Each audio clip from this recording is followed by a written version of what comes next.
Donation. It's a donation. I thought it was the trash. Don't be hitting on me.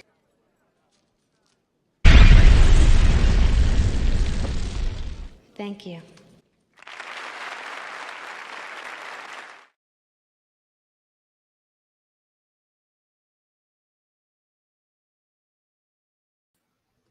What is up, everybody? Once again, you're on with the Black Comic Lords, and it is a time for our another esteemed edition of Wakanda Whiskey and Blurredom.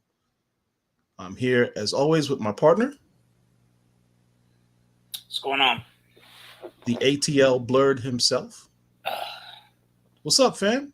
Not much, man. Not much. Just kind of sleepy, but otherwise, all right. What's going on?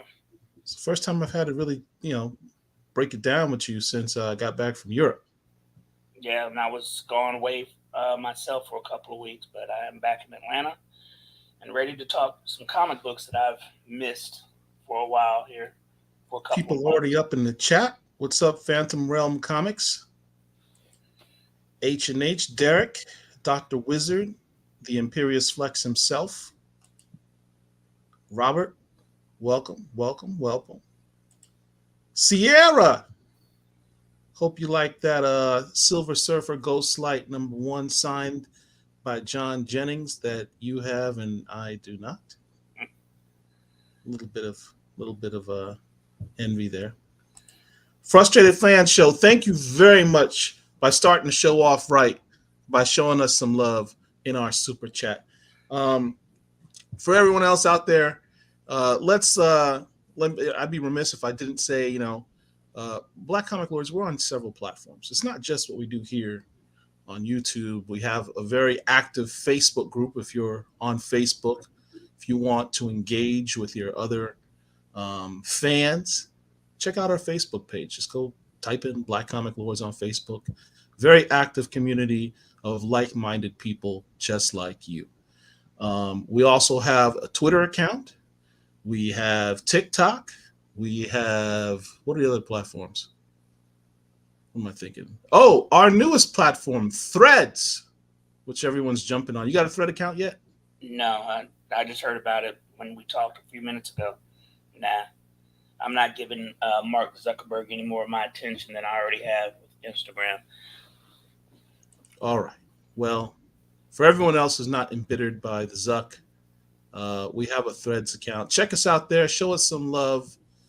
If you're watching this video, if you've been someone who watches these videos and you enjoy what we do here, the easiest way to show us some love is to hit the subscribe button and hit the like button to the video and share it on your social media. That's how you help us out. That's how you help us do what we do every week. So let's get into it, bro. What are we talking about tonight? New books? No. How do we always supposed to start? What you sipping on? Right, there we go. All right, so as I've mentioned before in this space, I go to this place here in Atlanta called Total Wine. And whenever I'm there, I talk to somebody and like, hey, give me a recommendation. This is one that was recommended to me. Can't really see it. You can pull it up on online. It's called Bothan. Just ease back a little bit from the from there you go. It's called Bothan. It's a single malt Scotch. That's a big bottle. Yeah, I've had this for a while now. It's very fruity. Has a very fruity smell to it. Let me see here. First pour.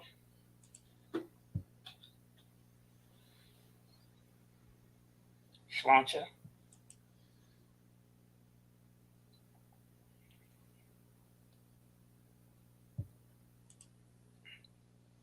Okay, I'm gonna be honest. I'm not impressed with this. Wait, hold on. Is it kicking in on the after? Yeah, there's some flavor there at the end of it. Initially, the flavor isn't there at the beginning, but there is some flavor at the end. It's very, very smooth. It's not really that complex. If you've been drinking whiskey for a while, you'll notice that the whiskey itself, infused by the ingredients of the barrels that they're aged in, has a lot of different flavors. You'll get some cinnamon, you'll get some lemon, and all different types of flavors. I've had some really, really bad whiskey, that's got absolutely no flavor to it whatsoever. First sip of this one, there was not much flavor there on the outset, but on the back end, there were some notes there, and I'm have to sit up here and let it marinate for a minute and come back to it. But it's Well, not bad. Derek and you use the term marinate, and in the whiskey world, specifically what we mean when we say let it marinate, Let it breathe colloquially, some. is to let it breathe, to let it air out, let it open up. Yep. Then If I'll that's add not sufficient, I've left bottles open for days to let it properly breathe and open up. It completely changes the flavor of a whiskey. and also when you add water and or an ice cube to it, it opens up a little bit. Absolutely. I forgot to make my whiskey balls or my whiskey cubes beforehand. So I got these little nonsensical ice cubes. So I may just add a little one, see how it changes the flavor and the complexity of it here in a minute. Yeah. But on first taste, it's not one that's like, oh my God, you got to have this. It's middle of the road right now. We'll see how as the night progresses. Well, I did not buy any additional whiskeys for tonight. I still have 3 or 4 bottles of some other stuff that I've had for a while. I've got 5 or 6, if not more. But for Um, Fridays, I always try to get something new and different. So I'm still drinking my Toki Suntory whiskey from Japan. The Japanese are big on whiskey. And this is actually not bad. Reasonable priced. Very good whiskey. They've been making whiskey since 1923. Right after the Great War. Let's see how that goes. I threw in, it does have a little bit more of a burn than what I'm used to. But, it's probably because what I'm used to tends to be more higher end. So I threw in a small ice cube. And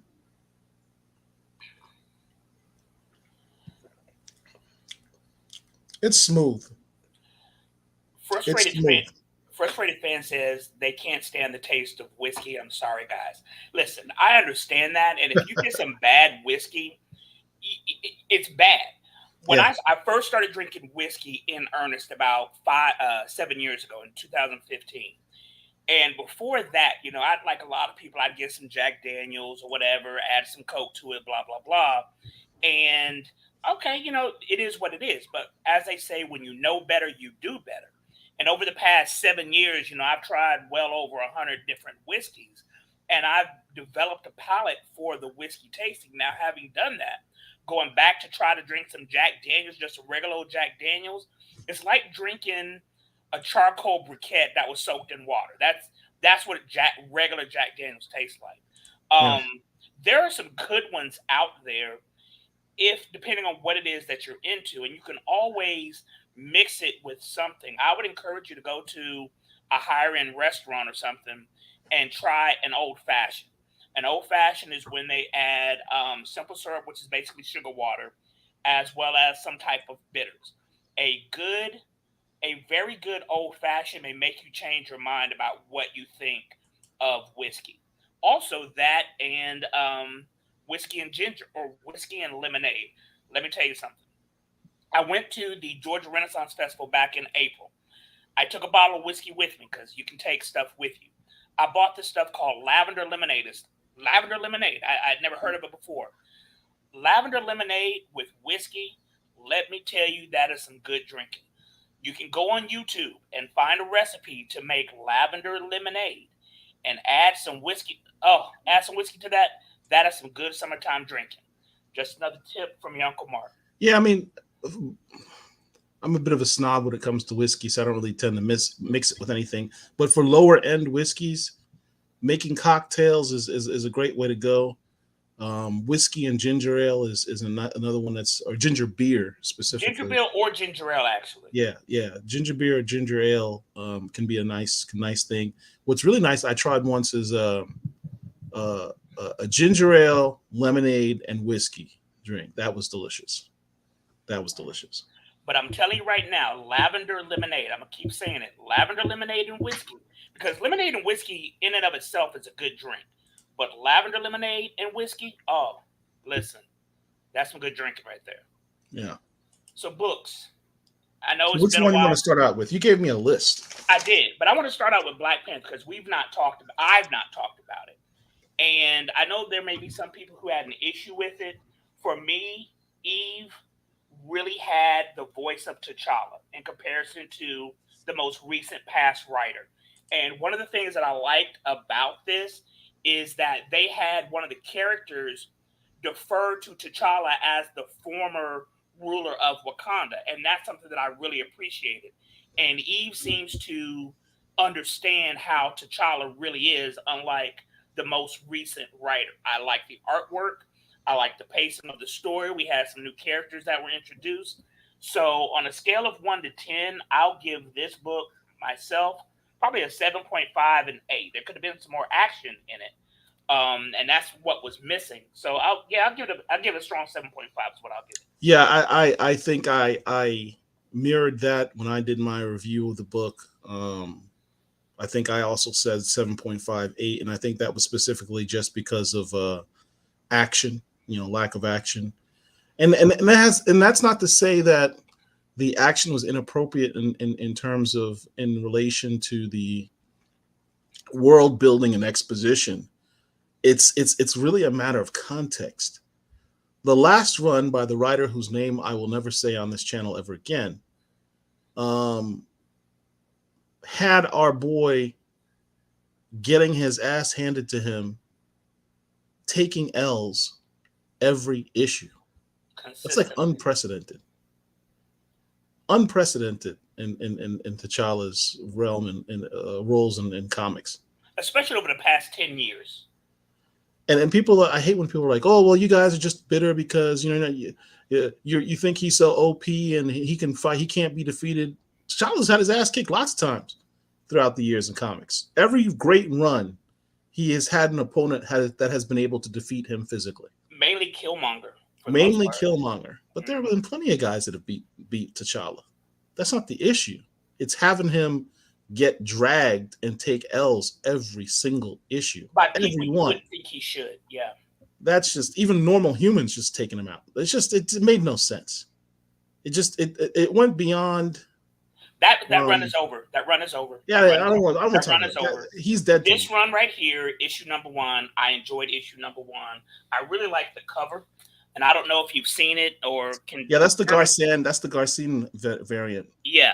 So basically, all of this are different images of T'Challa right here that make up his mask. I don't know if you can see because of the glare or whatever. That is a beautiful work of art. Yeah, I love this cover. So I think I actually have 2 copies of that. Killmonger and Baku. Yeah, those guys have beat him before. I mean, it's done with that one. I don't want to talk about it. So what's the next book you want to talk about? Bloodline, Daughter of Blade. I enjoyed the story. Issue number 5 seems like it's the wrap up to this storyline. Yeah. Overall, I like the series. I did not like the wrap up.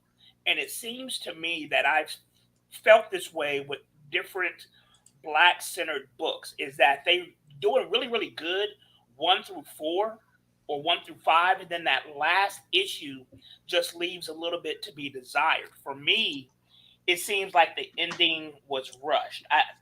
I can't really put my finger on it, but it just, I felt something was lacking in the ending. Overall, I enjoyed the story. Not a huge fan of the artwork, to be quite frank, but the story in and of itself was fun. I enjoyed it. I like seeing a new young Black character, female, getting her shine. And, you and I have been collecting for 40 plus years. That's something that we haven't seen overall during our main collecting times as teenagers and young adults. But nowadays, we're in the house on days of having Black superheroes and Black characters being introduced. So I really do appreciate that aspect. I just wish that there was more in the last issue. That's the thing that I have an issue with. So both you and Frustrated Fans mentioned something the fact that these runs, particularly with these black characters, are way too short. And there's a reason for that. And this really kind of hit ahead for me and became something I'm more cognizant of after our interview with Eve Ewing, because she said, here's the reality of it. When you're a writer and your name isn't Al Ewing or Jonathan Hickman or Brian Michael Bendis, one of these people, Donnie Cates, etc., their trust in giving you a long run series is very, very, very limited. They don't give long series to anyone anymore, if you notice, in comics, but particularly for black characters in which there is a feeling that these black characters won't sell, despite the fact that Miles Morales has been doing quite well for the last 10 years. So what happens is, oftentimes when you have these black creators who want to do these black characters, they give them 5 issues. And, granted, 5 issues, 6 issues is kind of the industry standard now, because they're going more towards trade paperbacks. And so they're gearing their runs to be more like trade paperback levels.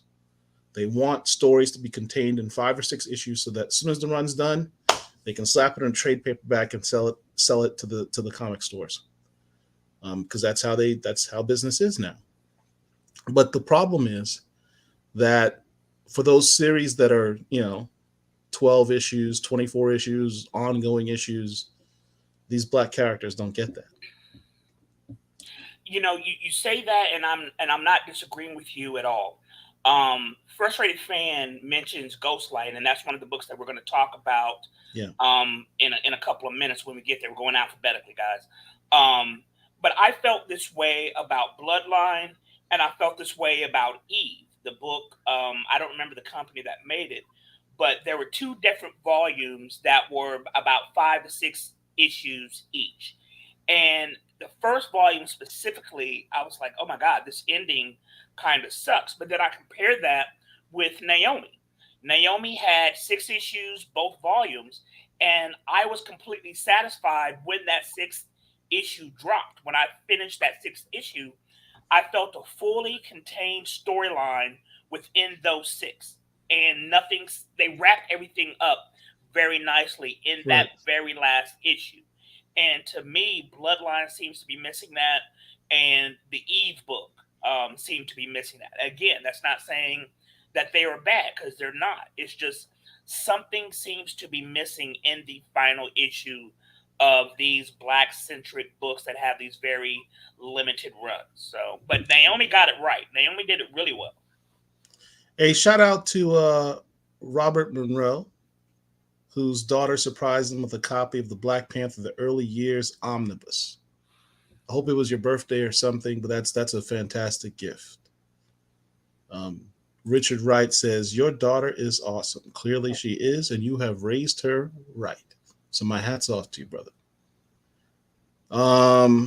What's the next book we got going on here? We have some other comments here. Robert mentioned that he didn't like the art in Bloodline either. That was my one detractor from the series. It's not that the art style was bad. I'm not trying to disparage the artist. I just don't think that particular artist's style, I think her name was Darbo, is fit that particular genre or style or storyline. Maybe on Moon Girl or something, but that her style of art did not fit, a semi-horror story. I mean, it's got kind of a Japanese sort of manga style to it. It just didn't really fit for me. It was distracting, to be honest. Yeah, I wasn't a huge fan of that. Yeah, it wasn't the style that I would have chosen for this particular book. Right. What other comments are there? All right. Let's see. I'm going back to the chat. Sierra says, I saw the love you did, Paul, on Thorn. I went to my LCS and none ordered or had any. I don't remember seeing Thorn on the pre-orders list. I'm bummed. Yeah, he told me about it too, and I went by my LCS today, and they didn't have it. So I may have to try to get them to order it or go direct. But that's an independent book, so I don't know if a lot of LCSs will have them. So Okay, so listen, everyone. One of the things I mentioned at the beginning of this live was checking out our Facebook page. One of the things I do on the Facebook page periodically is I will post up stuff that I think is interesting months in advance. I have posted about Thorn for a while. In fact, we did an interview with Lonzo Starr of Concrete Comics in which he talked about all his upcoming books, including Thorn. I think that interview was back in, if not January, then February. So this is a book we've known about for a while. It's very important that you pay attention to the Black Comic pre-orders that we put up in the spaces. I try to tag them as much as I can. You can always go to the Facebook page in the search bar on the Black Comic Lords page and type in hashtag Black Comic pre-orders and see the list of stuff that's been tagged as pre-orders that are upcoming. Just a little tip for you. Otherwise, you can still also go to our League of Comic Geeks website and search for Black Comic Lords. Go to our account, and we try to keep that page up as much as possible, at least a month in advance, to give you a month heads up as to what's coming out. So you can check that out.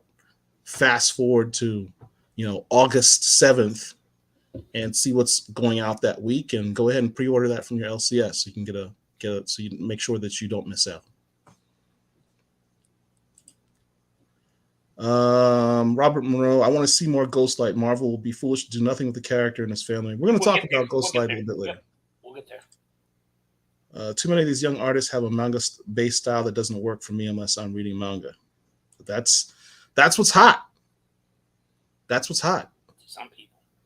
I posted recently this picture on Facebook of an upcoming cover for Static Shadows of Dakota #7 that has kind of a manga style to it.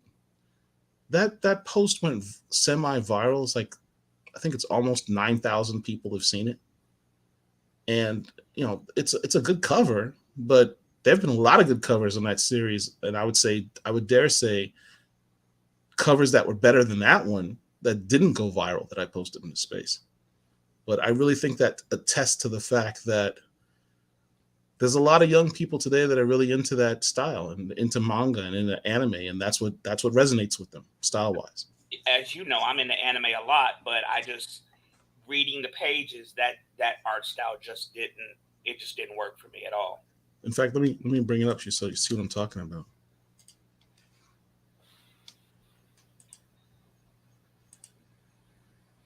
I hope this site doesn't crash. That's what caused me to crash on my last live. And you sure you want to do that?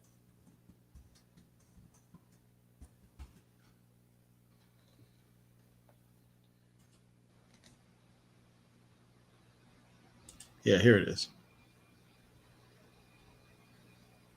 Let me share this with you guys.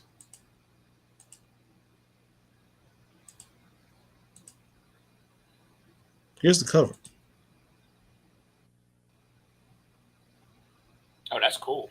It's like okay. That. It's dope. Cool. That's real cool. This series has had a bunch of dope covers. This is the one that went viral. Yeah, I mean, it looks cool. I mean, I can see that as a poster or a screensaver or something. I mean, that's a very cool looking cover. Yeah. So yeah, they went all out in this series. There's another one. There's another incentive variant. This one's kind of dope.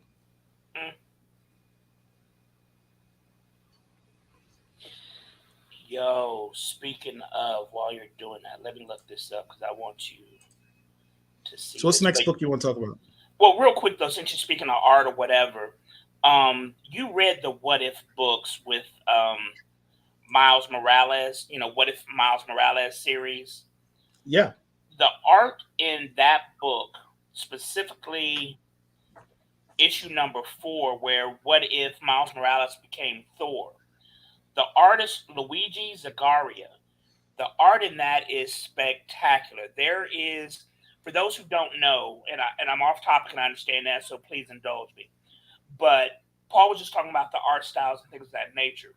There was back last year, over the last summer, there was a 5-issue limited series, What If, where you have Miles Morales playing these different versions of characters. You had him as himself, you had him as a Hulk, and you had him as a Thor. In the Thor book, which was issue number 4, Miles Morales is part of, obviously the Asgardian pantheon, and everybody is black. His father, Odin, the way he was drawn, that's one of the dopest images in comics that I've ever seen. I mean, it is phenomenal. It is very, very good. The series itself was kind of mid, but the art in that kind of mid. Yeah, that writers hasn't been seen again. right. But the art in issue number 4 specifically, and I don't know if he did the other 4 volumes, but in issue number 4 was really, really good. But Paul just asked what book's next. Well, this is the Cold War. This is the art that you're talking about. Yes, show Odin if you can. That's let's see. There's one image in particular where boy is dressed. He's dressed really, really nice, like really good. But while Paul is looking for that, the other books we want to talk about is the Captain America Cold War storyline, which is over. That's it. That's it right there. Tell me he's not hard. Like, he just radiates power and strength in that image alone. Like, he's just bad. Yeah, this is good artwork. That's some dope art right there. The writing was trash, but the artwork was dope. Yes. The way the writer was, and I understand that we're off topic, but the way the writer was reminds me of reading old issues of Luke Cage, where you have white folks trying to talk jive or how they think that black folks talk. And that was the issue specifically. That was the issue specifically with issue number 4 of that whole What If Miles Morales storyline. The rest of them were okay. But yeah, the first one was spectacular. Yeah, one written by Cody Ziegler was dope. Was really not good. It from a writing standpoint, it wasn't that good because the voice of Miles was a non-black person's view of what young black people talk like, and that just wasn't. Yeah, it just wasn't good. He looks like Jonah Power of the Powers Company. Yeah, he does, with a beard without the mustache, big dude, bald head, looks just like him. He was cool. I really like that art. But Captain America Cold War. Captain America Cold War. It was a 5-issue storyline across 2 books, which are Symbol of Truth, which is Captain America Symbol of Truth, which is Sam Wilson's book. And then you have Captain America Sentinel of Liberty. So basically you had 2 separate Captain America books ongoing at the same time. One with OG Steve Rogers, one with former Falcon Sam Wilson. He's still Falcon. Okay. Sam Wilson, right. And the storyline itself, okay, this is going to be some spoilers because this has been out for some time, right? But apparently Steve Rogers has a son, okay? That was news to me reading this. That's not a spoiler. That was like 5 years ago. Right. I didn't read that because I'm behind on like 2 different volumes of Captain America. So the fact that he had a son was news to me. And the storyline I was unfamiliar with. Overall, the storyline was very mid to me because I didn't understand what all was going on or the people who were involved. And one of the things that I didn't like about it was White Wolf. Those of you who know, White Wolf is basically T'Challa's half-brother. Well, adopted brother. He's turned into a full-on white supremacist, kind of, which doesn't really make sense to me. That part did not make sense at all, considering the fact that he was raised by black folks who kept him alive, and wanted to be their king. Correct. So that part didn't make sense, as well as the fact that White Wolf is now a werewolf, so he can turn into a werewolf. That didn't make sense to me. And he may not actually be a lichen because there was no full moon. He just turned into a wolf-like creature. That didn't make sense.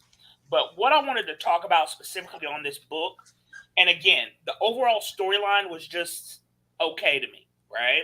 But what I want to talk about in this book and in Captain America Symbol of Truth, Sam Wilson's book, is that Sam Wilson, throughout these pages, now understand, Sam has no extra physical abilities other than somebody who trains. In his book, he's taken on Black Panther, he's taken on Steve Rogers, and he's taken on Bucky. I provided Paul with a list from, I think it's CBR, if you can pull that up, the top hand-to-hand combatants in Marvel, right? Now, this list is just straight ass because of the ordering of it. I think the ordering of it is really, really bad. For example, they've got Iron Fist. They have 13 people on the list, right? They have Iron Fist at like number 12. He should be top 5, okay? But on this list, you have Steve Rogers and you have T'Challa. In the pages of Symbol of Truth, Sam Wilson took on two of the people on this list and beat them pretty soundly. Now, understand. How's Steve Captain Rogers, America 11 on the list? Right. This list is ass. This list is horrible. But I just dude, wanted to. Captain America's got ranking over Iron Fist? Right. That's what I'm saying. This list is bad. This list is very, very bad. Gamora is considered the most dangerous woman in the universe, and they've got her 10. at what, 10, 11? That's kind of sexist right there. How are you the most deadly woman in the universe, but there's 9 guys who are ahead of you? Right. Moon Knight over Captain America. No. There's no way that Moon Knight is a better fighter, hand-to-hand fighter than Captain America. I can see Black Widow being top 9. So Black Widow could take on Captain Gamora America and beat Gamora? according to this. That's insane. Now, Spider-Man is actually a very good fighter, particularly after he was trained by Iron Fist. Not Iron Fist, Shang-Chi. Taskmaster and his abilities, he's pretty high up there. Daredevil is ranked really freaking high. Right. Elektra deserves to be over Daredevil. That makes sense. Yes. Wolverine has mastered numerous fighting styles. The thing with Wolverine, yeah, he does know a lot of different fighting styles, but oftentimes when he engages with actual martial artists, the first thing they say is, your style is kind of ass. You kind of just, your style is just that you're used to taking a lot of hits. He's accustomed to pain, and pain doesn't bother him. Right. So his fighting style is being more of a brawler than anything else because he's used to taking a lot of hits. So he doesn't worry about style and technique and trying to avoid getting hit. He just takes the hits and just keeps coming at you. Because he knows he will heal pretty much immediately. Right. So even this label of Wolverine has mastered numerous fighting styles, yeah, but everybody on this list has mastered numerous fighting styles. That's not what makes him a good fighter. It's just that his healing factor allows him to take a lot of hits. Right. Black Panther is number 2. Who's number 1? Shang-Chi. Which makes sense. Which makes perfect sense. But I point this list out. Only in the order, because Black Panther literally, I think it was in the Priest run, even noted to Iron Fist that Shang-Chi is considered in the martial arts community to be the best, most formidable fighter in the world. I have no problems with T'Challa being top 5. I have no problem. I think Captain America should be top 5, not as low as he was. But I mention all of that because in this book, in the Cold War storyline, Sam Wilson, well, before the storyline in this, Sam Wilson took on T'Challa and kind of, I'm not going to say he beat T'Challa, but they were like neck and neck, right? Yeah, and right. And then he took on Steve Rogers, and he beat Steve Rogers. Sam Wilson, with no extra powers or abilities, knocked down Steve Rogers. And so if this is canon now, so if he can take on 2 of the top 13 according to CBR, this by definition should put Sam Wilson in the top, 15 of hand-to-hand fighters in Marvel. So I just wanted to put that out there. The Fisicon Frustrated Fan says, no, Spider-Man was trained by Luke Cage. Spider-Man was also trained by Shang-Chi. Back when he had lost his spider sense, he went to Shang-Chi to give him an edge in fighting. And Shang-Chi's like, you're a good fighter, but it's mostly just the fact that you're used to using your spider sense. Now that you don't have that, let me teach you how to really fight. And so Spider-Man actually developed, with the aid of Shang-Chi, his own spider martial arts. Who was that character who I've seen very little of? And I want to say it was maybe in Iron Fist books or something. But he was like the something of orphans, or what's that character's name? I don't know what book you're talking about. No. There's a character in Marvel called something Orphan, or the something of orphans, or Orphan is in his name. Does that not ring any bells to you at all? There's Orphan Maker from the X-Men books. No, not the big egg thing. No. What is that character's name? But anyway, he's supposedly a supremely good fighter, maybe even better than Shang-Chi. Pericles Dragon Balls, I think, has it. Prince of Orphans. Thank you. Prince of Orphans. This is what I love about our community. If you don't know the answer, somebody in the community does. Right. Love y'all, man. Prince of Orphans. But yeah, supposedly Prince of Orphans, who I don't see much of, is supposedly an extremely good fighter. Maybe even better than Shang-Chi, but he just doesn't appear enough that I'm aware of to be able to judge, say, hey, yeah, this is a really good guy, or he should be on this list, or he should be higher on this list, or whatever. So, but Prince of Orphans, thank you very much, because that was going to kill me. So what's our next book we're going to talk about? Exiled. You keep making us go on all these tangents. Yeah, Exiled. Was that on the list? Yes. Pretty sure I mentioned it. Wesley Snipes' book. Has anybody read Wesley Snipes' book? I've been reading it. So for those of you who don't know, go ahead and talk about it, because let me pull it up. Basically, the great Wesley Snipes, a.k.a. Blade, a.k.a. Passenger 57, like a lot of other actors, has gotten into the comic book game, right? And he's made a book about this dude who has some special enhancements. I like the artwork in the book. The story, let me say this. Issue number 1, to me, when you're first introducing an entire new world and characters and things of that nature, you need to somewhat take your time and expound and give exposition as to who these people are, what can they do, what are they fighting for or against or whatever. And it seemed to me that issue number 1 just dropped us, the reader, into the action with not knowing what's going on. Like, if you go to if you're going to watch a television show, you're not going to wait till it's 15, 20 minutes in to figure out what's going on. You're going to want to watch it from the beginning. And that's what I felt like on issue 1 was I felt like I missed the first 15, 20 minutes of a brand new show, not knowing what's going on, right? The rest of the issues that I've read 2 and I've read 3, at 4 issues right now.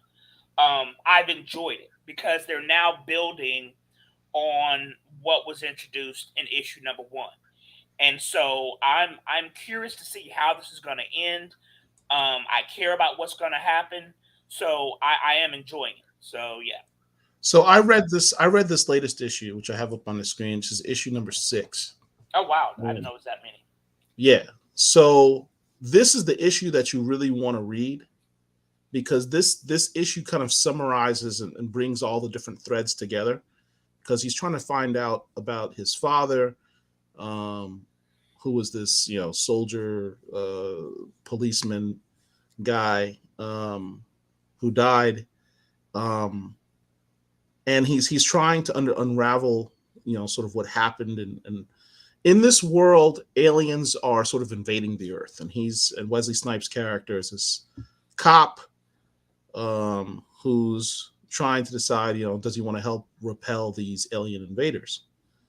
So the world is kind of at war with these alien invaders. But, what you determine, without getting too spoilery on this issue, is that the alien invaders are really more refugees than anything else.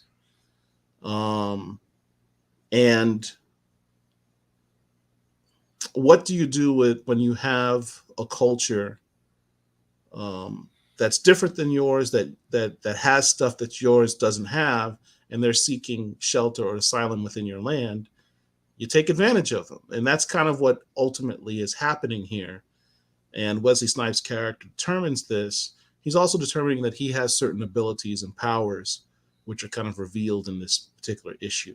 I thought if you have had any interest in this series, I know that it had kind of a rough start. I found it to have kind of a rough start, but this issue 6 really ties it all together and makes you see kind of the playing field in a better light. So that would be my recommendation. So I'm behind significantly because I only have up to 4, so I didn't realize we were on 6. Sierra Boxley says Wesley is low-key attached to some good books. I still need a sequel to his other book called Talent of God. That was good as well. I hadn't heard of that one. I have to look at it. With that at all. Let's see. 1 in 100 podcast. Shout out to our boy. I like the approach of diving right into the action, and the rest of the story builds with every issue. Yeah. The one criticism, if I had to give, sometimes the art can be a little difficult to make out. Yeah. Because it's a combination. It's super detailed, which is cool. Right. Yeah, I love that. It's super detailed, but it also tends to be very dark. And Mark, one of the things that you and I have always talked about with older comics is that they had smaller panels so they could fit more story within the book. Mm-hmm. I noticed in this particular issue, they fit a lot of story in this book because they use smaller panels. But I literally had to break out these reading glasses to read the issue because the type and the panels were so small. It's just not. It's not a criticism. It's just more of a observation. And for an art style that is that detailed and very dark, because it's kind of a more of a gothic style, it can make things look a little smudged. And when he says dark, Paul means literally it's dark on the page. Yeah, yeah. But yeah, I mean, as the series went on, in issues 2 and 3, for me it got better. I just didn't like being dropped in the middle of everything like that. So yeah, that's just me. So what's our next book you want to talk about? Mosely. This was also a 5-issue limited series about a guy who lives in a post-apocalyptic world where androids or computer AI are ruling the world. Did you read the last issue? Yes, right here, 5. So it's kind of a question as to what they were, because they even said aliens at one point. I'm a little confused. Somebody on Twitter, and I forget who it was, suggested I continue reading the story, but I'm just going to be honest. I was not overall impressed with the story. The art was cool. Artwork was very good. I liked the art. Just the story was kind of, I don't know. I just wasn't a huge fan of the story myself. I'm not going to give it a 1 through 10 grade, but I'm glad to support Black characters, but not everything is going to be a home run, and that's just the nature of the beast. Now, somebody may read this and think that it's Eisner worthy. We all have our different tastes, and that's fine. I'm all about supporting Black characters because we'd have so few of them, but it was just okay. It was all right. I believe the writer, if I'm not mistaken, Rob Guillory, is also Black as well. Yeah. For me, it started out, the premise started out really well, but as it went on, it was kind of mid for me, honestly. Even in reading the, it really makes sense.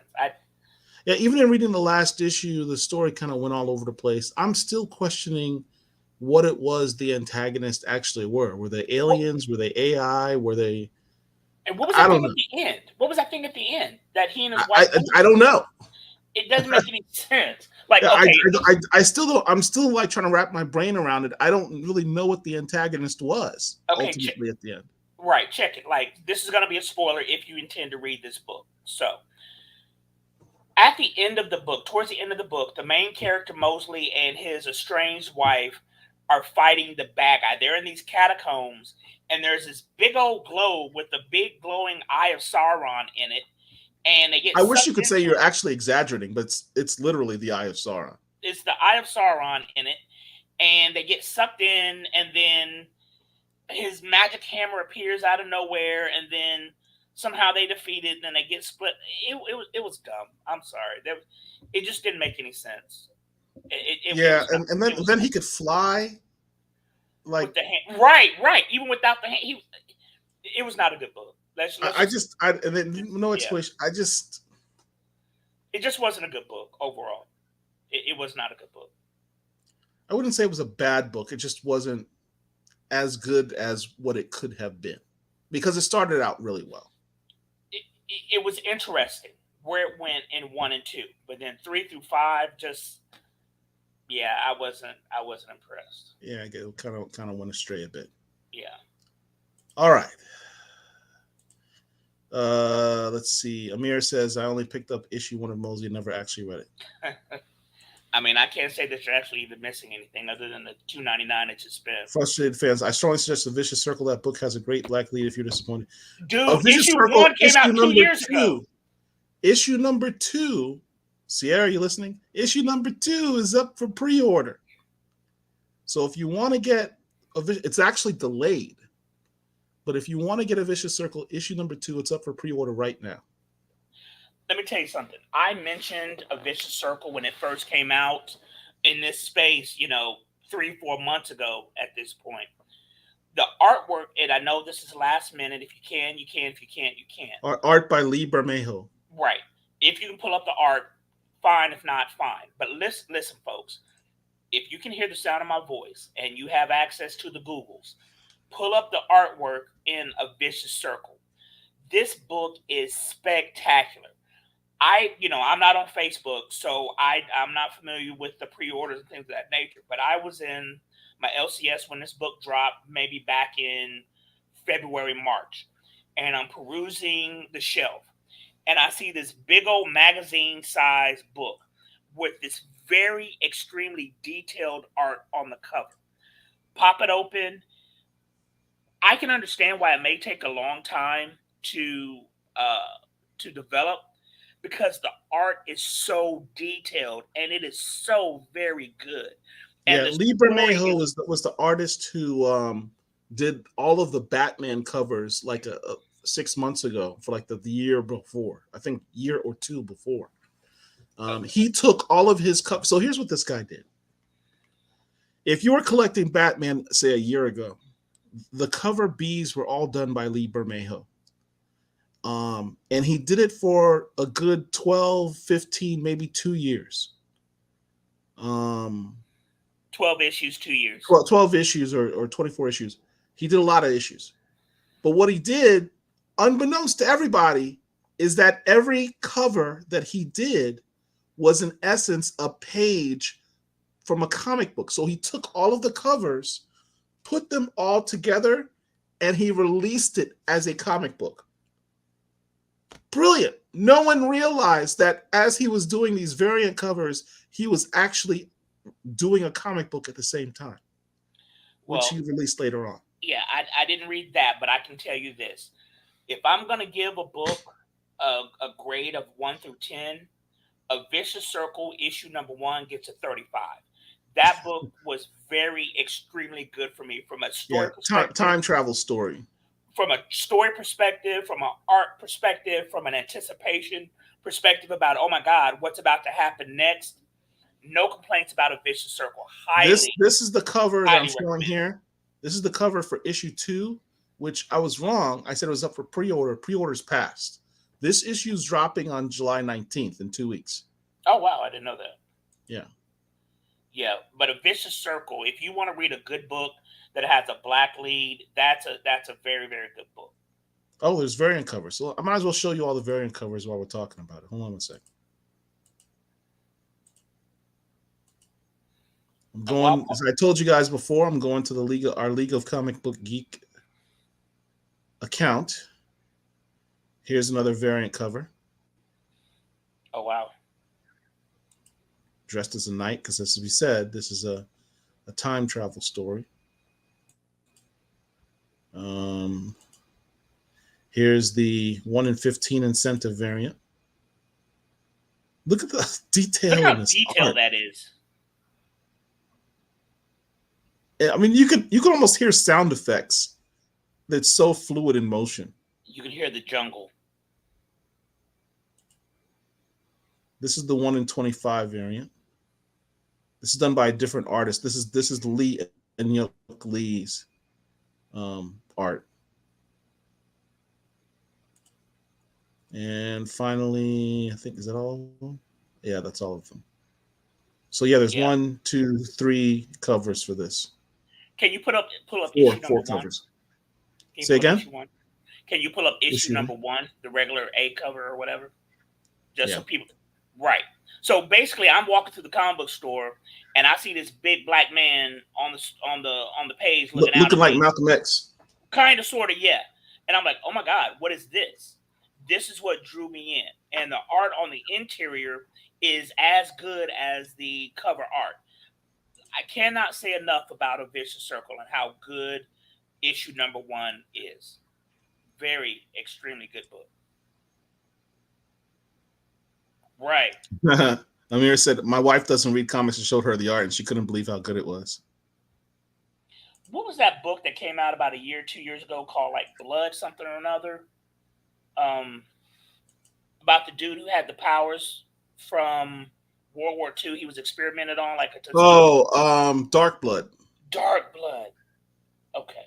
That was another book that started out good with a great premise, but kind of fizzled out at the end. Well, I mean, I enjoyed it. Okay. There's a book from Boom Studios that was 6 issues, and this is way off topic. It's 2 years ago now at this point. From Boom Comics called Dark Blood. That's one that had 6 issues as well, very limited run, but to me was pretty consistent throughout.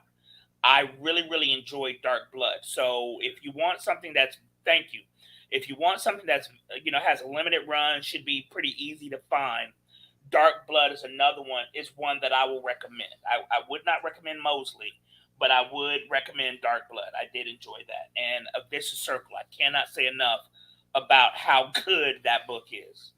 Did you know there were variant covers for it? No, my store. Here's one of the variants.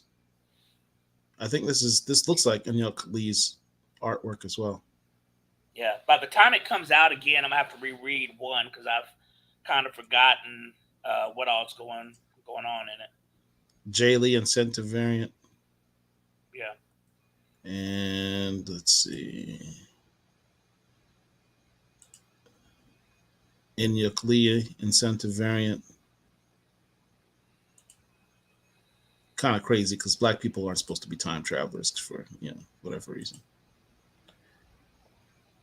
Not a fan of that one.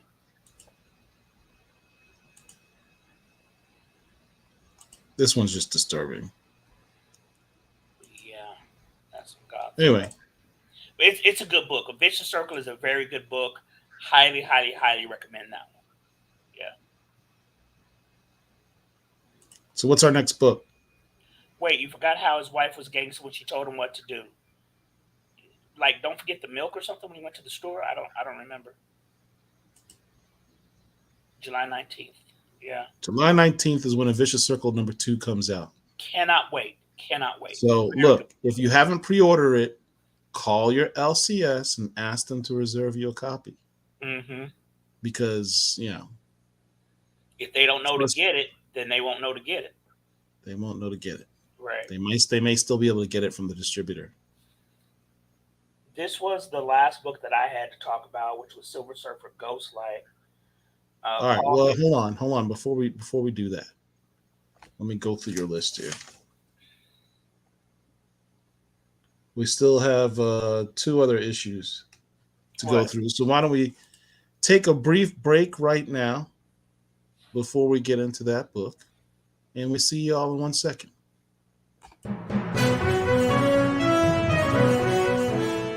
This is a Black Comic Lords exclusive.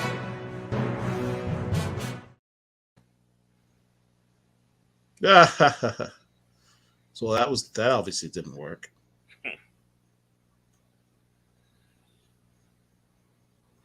Derek, you're killing me, dude. You lost the Dr. Wizard's like hiding stuff in the stuff here, so we don't have it. All right. Well, we'll switch to something else. What were the other two books though? You had Black Adam and Superman Lost. Oh, basically Priest. Want to talk You about had Priest? Priest. You want to talk about Priest? Right, right, right. I mean, we're gonna Go do a ahead. Go commercial ahead. right Which now. one do you want to do first, Black Adam or Superman Lost? No, no. Well, let's do the Ghostlight, and then we'll do Priest. All right. Let's go ahead and do Ghostlight. Silver Surfer, Ghostlight, number 5. Yeah. Um, Not a particularly fan of this art. I mean, it's okay, Yeah, you don't like Daniel Acuna's art style. but this is Valentino De Oh, I'm Lon. sorry. I said Valentin Delandro.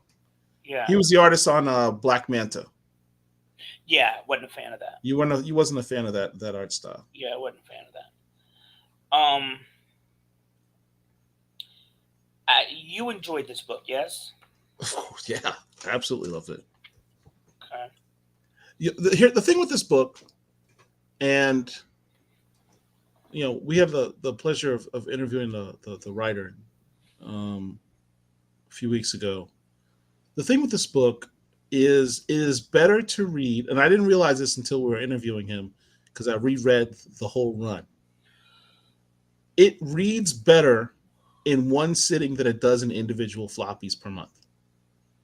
It is because as he said it, he really kind of wrote this to be a graphic novel.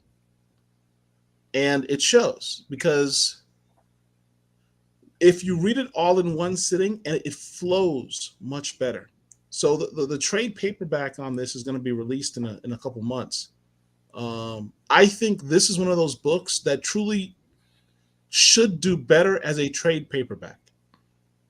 And I think it'll be better enjoyed as a trade paperback than it was in individual floppies. It makes more sense when you read it in that way as well. The big thing for me in this last issue is the fact that, from the very first time we interviewed Professor John Jennings, I said, look at this guy's costume. This guy should be a Jamaican superhero. Can you please do that? He's like, well, we'll see. The artist who helped create the style is from Trinidad. So I wonder if he was influenced by that. But by the time he got to the last issue, John Jennings went ahead and actually made him a Jamaican superhero, which, 12-year-old me is like going bonkers over this. It's significant because, it's important to see people that remind you of yourself. And I can only imagine little kid me seeing a cosmic powered superhero from the same country as your family with literally the flag as his costume. I would have lost my mind. This guy probably would have been my favorite superhero at the time. And that's saying a lot for me considering how big a Black Panther fan I am. But yeah, I really hope that Marvel will not shelve him like they did Blue Marvel for being OP. But this is the guy that should be hanging out with Blue Marvel and Silver Surfer and Captain Marvel and Nova. He that's the type of characters he should be hanging out with.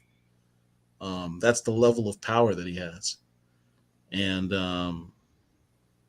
how many cosmic powered Black superheroes can you name? Yeah. For those who don't know, who haven't read it, basically he's fighting the Stranger, who is a cosmic entity. He's not an elder of the universe, but he has been around a long time, like Galactus, like the Gardener, like the Runner, like the other elders of the universe, and that's who the main antagonist is in this book. Overall, being frank, the book was okay to me. The ending to me, I'm not going to give any spoilers because it just dropped, but the ending was kind of head scratching on how they were able to do what they did to the main villain. I was just like, I don't know if I agree with that. I mean, I'm good to see Black characters. There was a Black family in it, which I can appreciate because we don't see that too often. We're still missing black love in comics, where you have a Well, you kind of have it with when you're dealing with the superpowered man and woman. You don't have that much of that, or both of them are heroes that I can think of off the top of my head. The way that Sam Wilson and Misty Knight, but of course it's on a run that's now ended. yeah, there are no long lasting, long term black superhero couples in comics the way that there should be. And it was just good to see a black family, although they were somewhat, yeah, they were nuclear. You had a husband and wife with two kids and the mother living with them. And I appreciated that dynamic of it. But as an overall story for myself, I just thought it was okay. Wasn't bad. It wasn't horrible. But I just thought it was okay. I'm a tremendously huge fan of this. Um, I think it's big news. I think it's big news for comics. I think it's big news for black comics, and it's big news for me. And because it's big news, we have this. This is a BCL News breaking news report from Trevor Brown, special correspondent in Kingston, Jamaica. The Jamaican Ministry of National Security has recently received a declassified report on the averted destruction of the Earth by the cosmic alien invader known as the Stranger over a decade ago. The Earth was saved by the efforts of the cosmic-powered superhero Silver Surfer with the assistance of scientist Dr. Al B. Harper. Dr. Harper helped the Silver Surfer construct a device that allowed him to ultimately defeat the Stranger, but not without a cost. Dr. Harper made a supreme act of heroism in destroying a bomb meant to destroy the Earth, but in doing so, paid the ultimate sacrifice for which the Silver Surfer recognized with an eternal flame over his grave.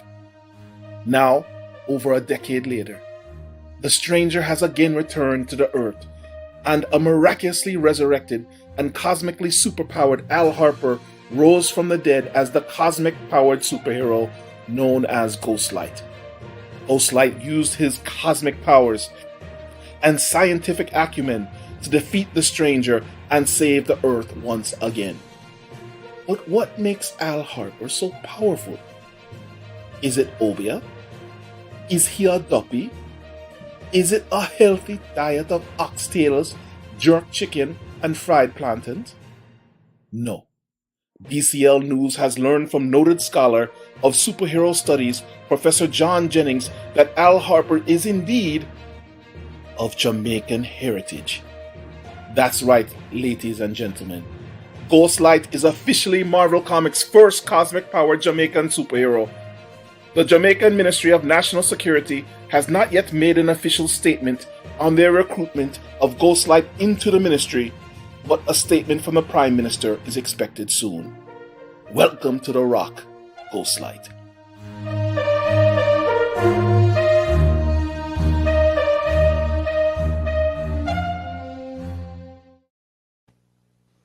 Janelle said it's a big time thing. Bless your heart. That's all I can say is bless your heart. That's all I will say about that. Big up all the people from Bacayard. Yeah, you're from Brooklyn. The trade for Ghostlight is coming out September 27th. I have the floppies, but we'll pick up the trade. Me too, man. I pre-ordered the trade myself because I truly believe it's better as a trade and it reads really well as a trade. Frustrated fan says, I think it's really that some writers don't know how to write black love. The same way that you write white love. I think it's the same way you write. Look, you have writers like Al Ewing. Al Ewing is literally one of my favorite comic book writers. And, contrary to popular opinion, the man's not black. He is a middle-aged white dude from England. But you will find few writers that write black characters as well as him. the reason I love Al Ewing's writing of black characters is that he writes them as human beings, Oh wow, as fully realized people. he looks like Silent Bob. No, pull up a picture of him. He looks like Silent Bob. All right. The point is that he doesn't treat them as black characters. He treats them as characters who happen to be black. With that, he treats them with a certain level of dignity and respect, and it shows in his writing. I get Al Ewing stuff just for that. So no, it's not difficult to write black love. It's a combination of willing to recognize that it exists, not stereotype it and make it a trope, and being willing to support it by allowing it to flourish and continue. That the last part's the hard part. We have plenty of examples of black love in comics. Mal Duncan and Bumblebee, T'Challa Aurora. Now we got Sam Wilson and Misty Knight. You got Miles Morales and Starling. It's funny, you have this Miles Morales movie comes out, and you see all these images now being released of Miles Morales and Gwen. In the comics, they're not even together. They're not even. Gwen's like dating somebody else. Miles is dating Starling. Like, they're not even remotely together. But because of the movie, everyone's like, well, Gwen and Miles is the thing, and they're not. And that's, that goes to the whole recast T'Challa thing, where so many people just watch movies and are not comic book fans like Casuals, you and I and the people who are watching this. That's all they have to go by. Right. Anyway. Mark Robinson says Marvel has a problem with OP characters. That doesn't make sense. The Marvel must hate Doctor Doom. He's definitely OP unless it's cool because he tends to outthink everyone. Marvel doesn't have a problem with OP characters. Marvel has a problem with black OP characters. You mentioned that, and then the first thought that comes to mind, of course, is Blue Marvel. And I go back to when Blue Marvel first dropped in 2004, 2005, and how much I enjoyed that 7-8 issue run, or however long it was, and then I compare it to Silver Surfer Ghostlight, Fair or Unfair. I think the way Blue Marvel was introduced was done so better than the way Ghostlight was introduced to me. Speaking of cosmic and how many black cosmic characters can you list? Go ahead. I mean, there aren't, other than Blue Marvel. Well, he's not really a cosmic character. I'll give you. No, he is, because he's made out of antimatter. He can fly in space. He's cosmic. He's sitting on the moon without breathing. He's cosmic. Okay. So Blue Marvel. In Ghostlight. Marvel. Hold on. Blue Marvel. Ghostlight. Night Mask. Maybe that is. That's the character that was invented in the Avengers on I think it was Mars or someplace like that. I don't know. Captain Universe, Tamara DeVoe. That's 4. Monica Rambeau at this point, cosmic character. She is. Yeah. There was the black family, the Nova Corps lady. The Nova Corps lady, the Arwyns. Okay, yeah. Are they even still around? Like, they haven't been seen since Secret Wars in 2015. Right. But thank you for mentioning that, because that proves my point. Yeah. There are not that many of them, but those that are there, they're not there. A lot. They're not used. Yeah. So that's what I mean by Marvel doesn't have a problem with OP characters. Marvel has a problem with black OP characters because they get shelved immediately. Speaking of cosmic, real quick, I'm going off on a very brief tangent. The cosmic storyline in Marvel is something that I really, really enjoy. Love Silver Surfer, Beta Ray Bill, Quasar, all those people who are cosmic entities. Over in DC, there was a Justice League in space called Cosmic Odyssey. Yeah. That was a 26-27 issue run. I'm sure it's in trade paperback form now. Cyborg was one of the members. It was Cyborg, maybe Jessica Cruz, Green Lantern, Starfire, and somebody else. Ghostlight about to become the new mascot for Caribbean Heritage Month. And it was really really well done. So if you like cosmic type stuff, especially over there in DC, pick The up term Cosmic isn't Odyssey. mascot; it's poster child, Dion. Sorry, I didn't mean to interrupt you. Go ahead. No, I'm done. Justice League Odyssey, dope run. Really good. You get to see Cyborg. I love to see Cyborg expanded because, and I made this assertion a couple months ago when we did a show on Cyborg.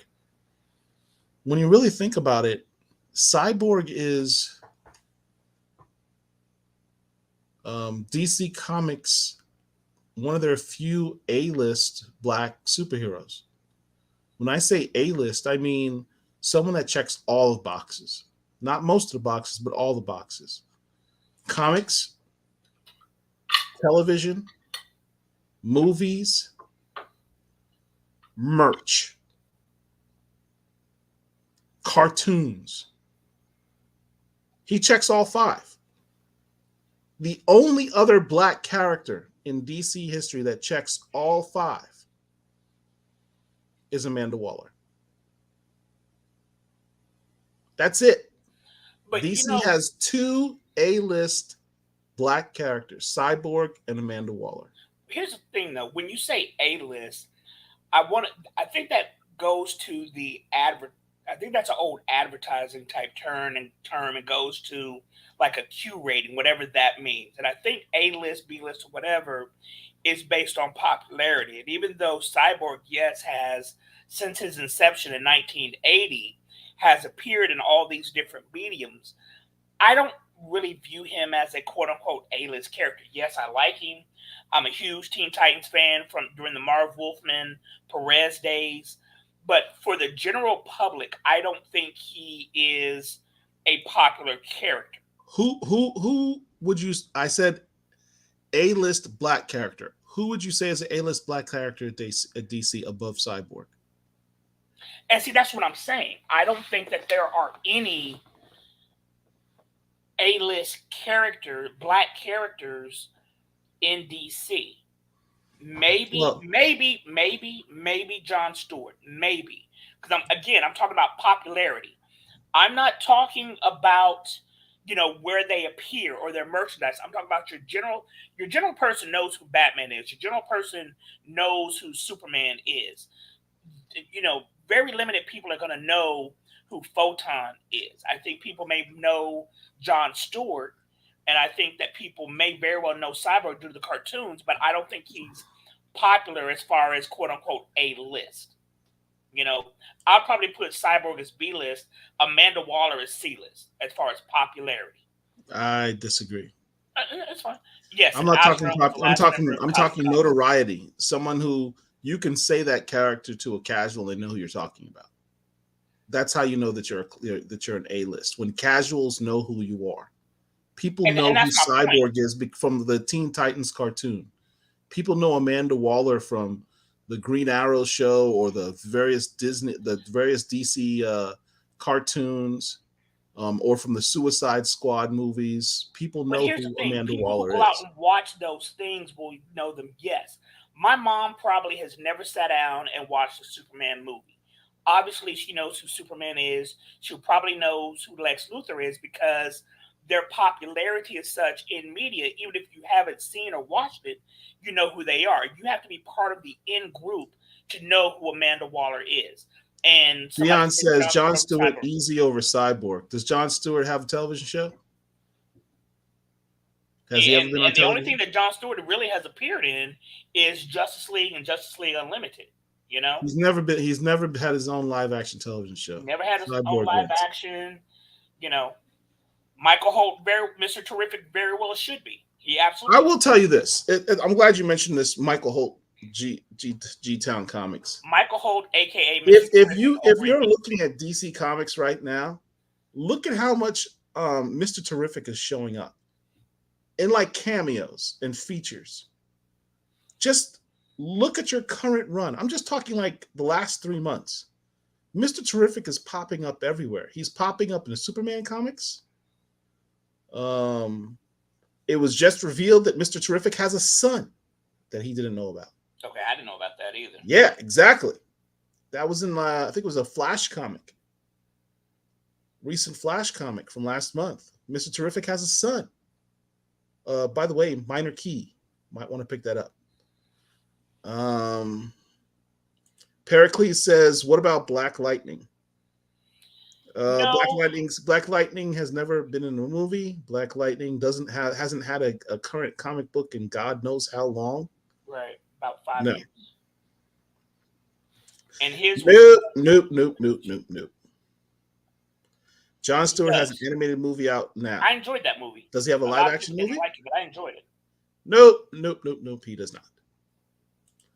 He has a show coming in the new DC lineup. Well, we'll see if that happens. There have been a lot of announcements of various Marvel and DC shows, but we'll see what actually happens. Black Lightning had a 6-issue limited series in 2017. Shout out to OG Rich, who apparently we're triggering right now. What were some of the other comments? Go through the other comments. That was all of them. I was going through them all. I feel like I saw something that popped up that you didn't touch on again. I think I clicked on everything. If I missed your comment, I apologize. Okay, we can get rid of Ghostlight, but we were going to talk sorry about that. Yeah, we can talk about OG Priest. OG what? Priest. My man, Jim Owsley, a.k.a. Christopher Priest, a.k.a. Priest, which, by the way, I suspect he got that name from the character from Superfly. Okay. For those who don't know, Priest is a literal legend in the comic book industry. You know, one of the few black writers back in the 70s or whatever. I can tell you, he wrote the 4-issue Falcons limited series back in like 1984, 85 that I have. I didn't realize, that was back during the time when I didn't pay attention to who the creatives were. Marvel's first black writer, isn't that correct? Yeah, I believe so, yeah. Did he also work on Power Man and Iron Fist, I think? He did. In fact, there was an issue of Power Man and Iron Fist. I think it was 123. Don't hold me to that. I think it was 123. That was drawn by Dennis. No, it wasn't Dennis Cowan. Billy Graham. The Reverend Billy Graham. So Christopher Priest wrote, Billy Graham did the art, and I think that was the first black writer artist combo team ever at Marvel to work on a comic book. That's in my opinion, as a black comic lord, a minor key in and of itself. What was the guy's name? Whose name? The artist? Billy Graham. Let me pull up the book. Because I'm going through my. That is literally a minor key, because I believe, and I forget who told us about it. It was. I'm assuming it's probably Rico. Rico always tells us all. Issue 114, Billy Graham and Christopher Priest. I don't know if that was their first collab. It was. But I'm going through my collection because I'm a huge Power Man and Iron Fist fan. Yep, that's it. It was 114. Yeah. And I have all of those books with the exception of 4. And listen, everyone, I say it's a minor key. Just because a book is a minor key in the black comic collecting community doesn't mean it's expensive. This is a cheap book. When I say cheap, I'm talking cheap. Like, you can go into your LCS and get this for less than $10, easy. You might even be able to find it in a dollar bin. You might even be able to find it in a dollar bin. But this is the issue. Power Man and Iron Fist number 114. Written by Christopher Priest, who I believe at the time was going by the name, his original name, his birth name, Jim Owsley. And CLZ is Christopher Priest, but okay. Okay, it's under okay. And then drawn by Billy Graham. Who? Wait, what was his given name? His birth name? Yeah. Jim Owsley. Okay, so here's what's crazy. Issue number 118 in CLZ has him down as Christopher Priest. In issue 119, he's listed as James Owsley. Right. And then it goes back to Christopher Priest, Christopher Priest, Christopher Priest, Right. which is interesting. But I say all that to say I've been reading Christopher Priest's work for decades and didn't know it. I first became aware of who he was, consciously aware of who he was, when he was on volume 4 of Black Panther. And, you know, he created the Dora, Shuri, all that other good stuff, right? And I have enjoyed his writing over the years. Over the past, say, 3 to 5 years, he's popped up a lot. I knew him from Marvel. Over the past, say, 5 years or so, he's popped up a lot over in DC, right? He wrote on the Justice League. He wrote a Deathstroke run. He's currently writing Superman Lost, and he also wrote the 12-issue Black Adam limited series. And Superman Lost and the Black Adam series specifically are the ones that I want to touch on. In Superman Lost, I think we're up to issue 3 or 4. In Superman Lost, basically Superman and the Justice League were trying to stop some explosion on a submarine or whatever. Superman takes it off into space and gets literally lost in space due to this wormhole effect that was created through this implosion, explosion, whatever. So now basically Superman, Clark Kent, is trying to find his way back to Earth. The way this book is written is very extremely well done. I am really, really enjoying this book.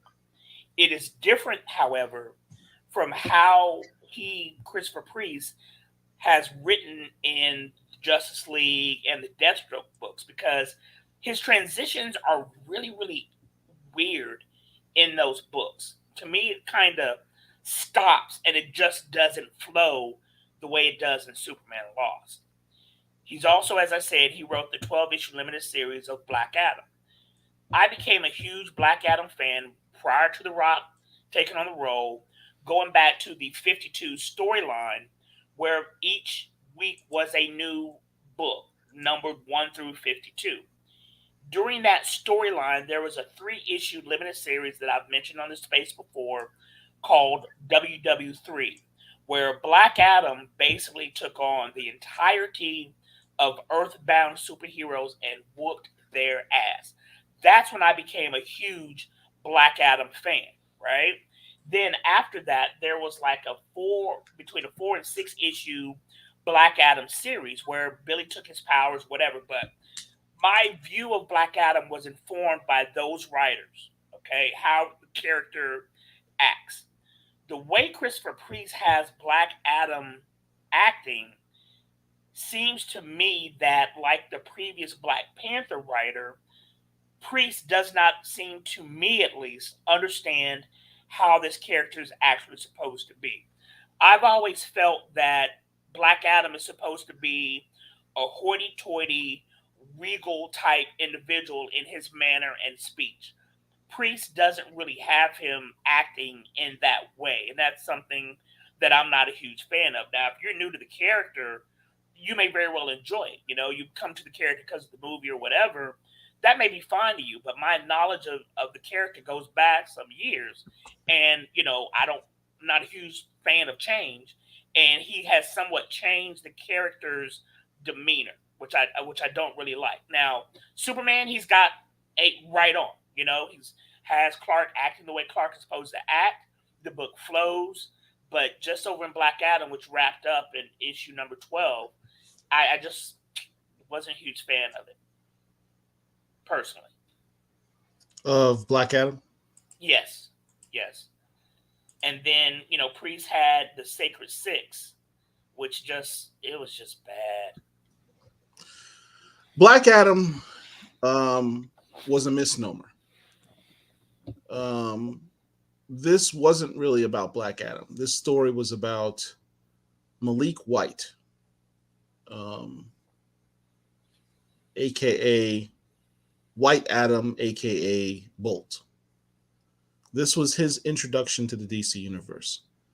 The one thing I was most disappointed with in this run,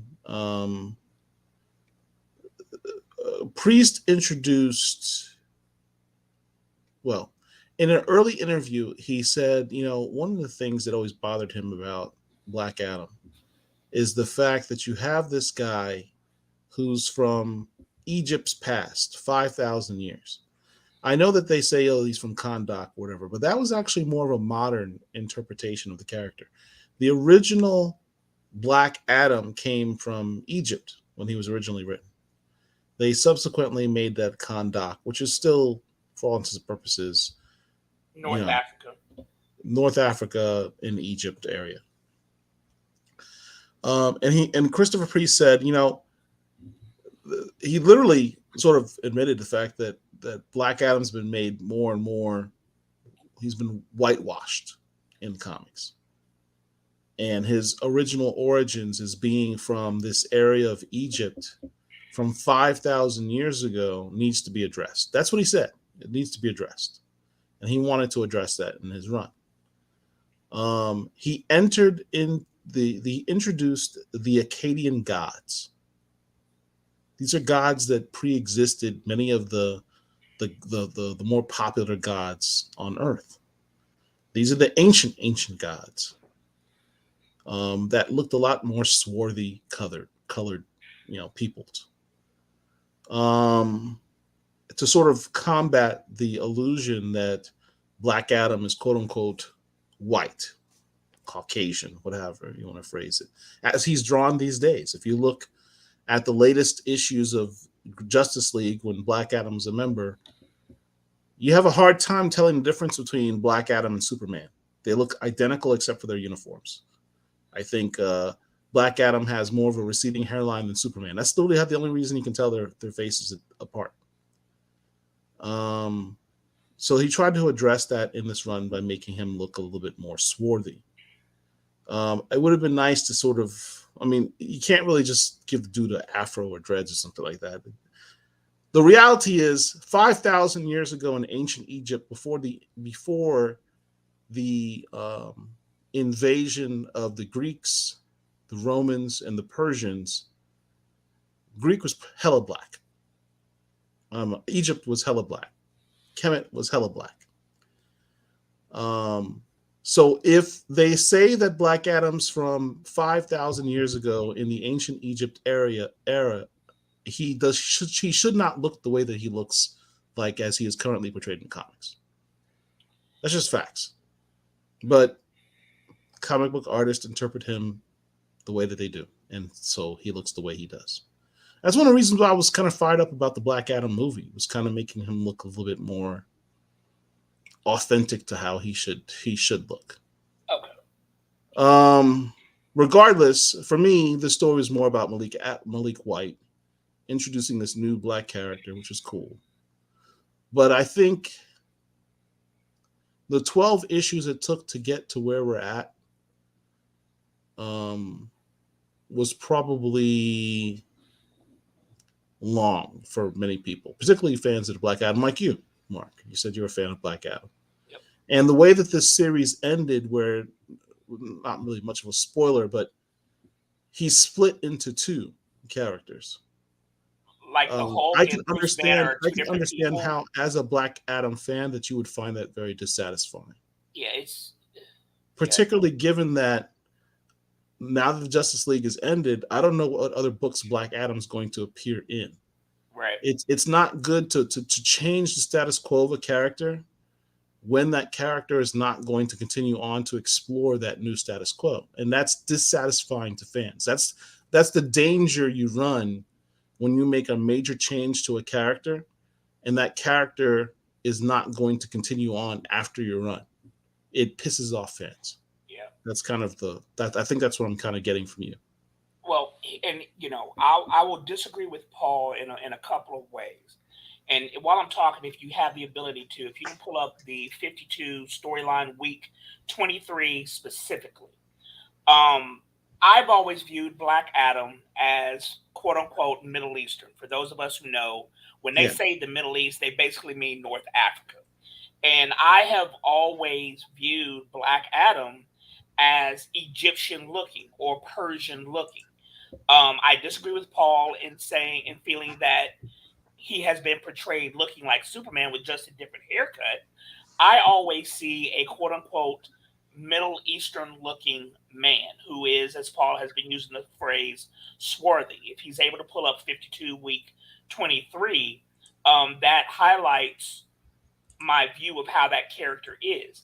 Right. I was referring to his most current incarnations. Right. And to me, that has still carried over. But the way that he was drawn in this recent Black Adam run, dude had a pompadour. You know what I'm saying? That's not the way Black Adam is. Black Adam has always looked like Spock to me. Leonard Nimoy with 50 pounds of rip would have been a very good Black Adam, even though he was, I want to say, Lithuanian or whatever, right? But to me, he doesn't, the way he's been portrayed, he does not appear to be a Caucasian. And the way he was portrayed in the most recent Priest run, they made him look like a, kind of like a white dude with a pompadour. I just wasn't a fan of the writing and wasn't a fan of the artistic choices.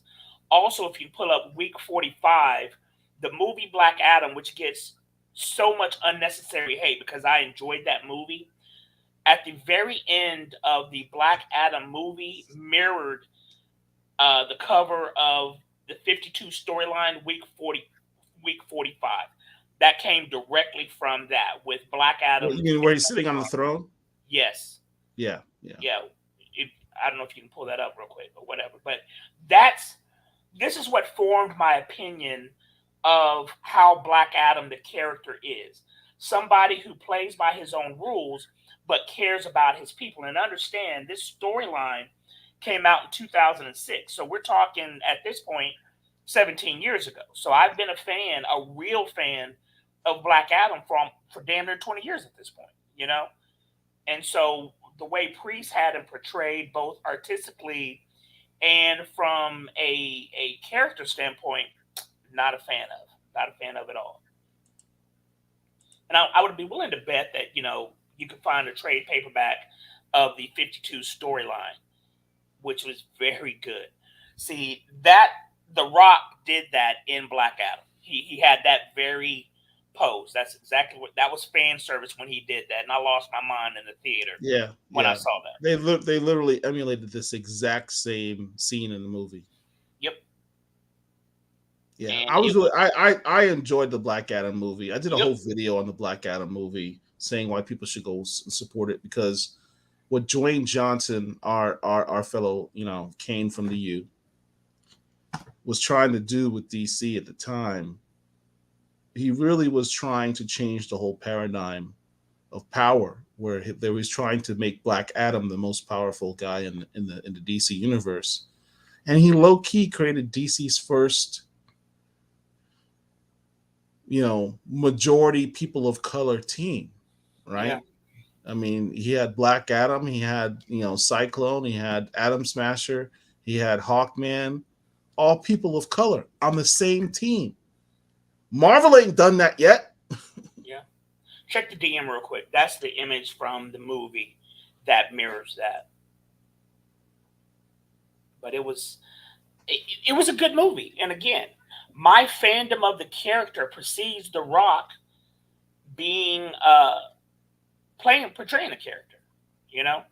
Like I said, I've liked him going back to 2006.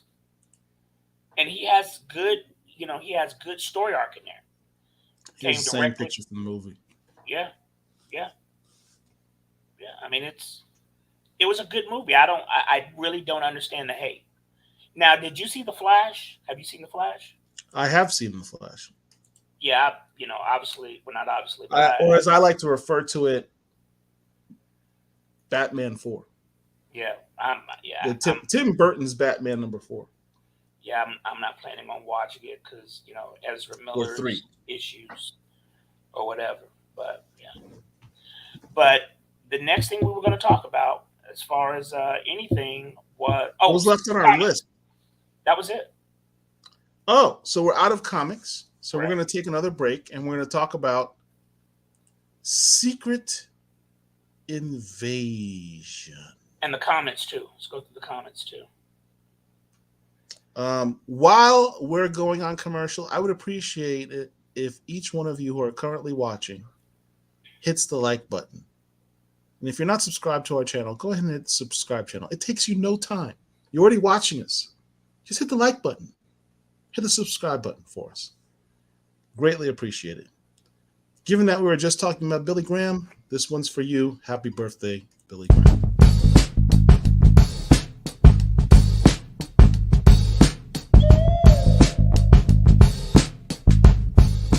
Dear Mr. Billy Graham, I know this letter is late, but you know what they say, better late than never. And I'm writing to you because I know you'll never read this or hear this. It's a measure of therapy for me, I guess. Wondering how you never get mentioned when you are really only one of the few worth mentioning. After all, I don't think Sam and Dave had you in mind, but without question, you are a soul man. How else can you explain how a man can draw tears so well if he never shed any tears of his own? Yes, and I hear music, especially drums, when I see jungle action panels. And when I see Luke Cage panels, I hear the jukebox blaring out horns in the after hours joint. I guess I'm trying to say, Mr. Graham, that I dig your style, and you deserve to be celebrated like the heroes you drew. And like I said, you won't see or hear this, but I'm going to say it anyway. Thank you, Mr. Billy Graham. You are a Black history legend. Respectfully, the Black Comic Lords. If you like this video, please like, share, and subscribe to our YouTube channel. Until next time, peace.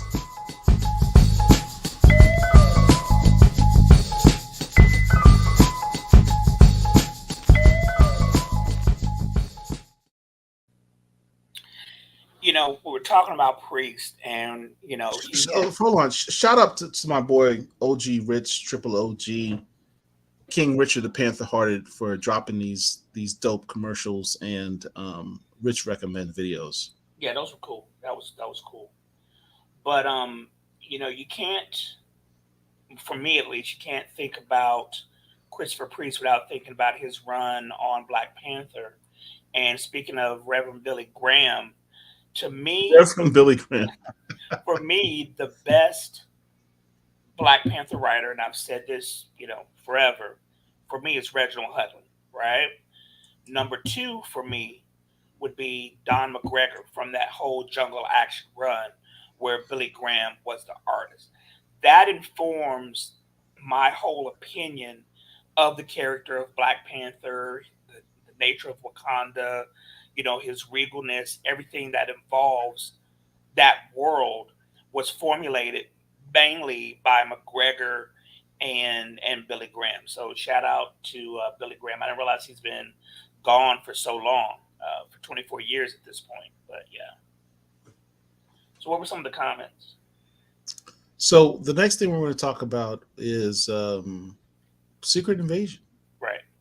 Did you go through the comments though while we were? Yeah, I did. We went through all the comments.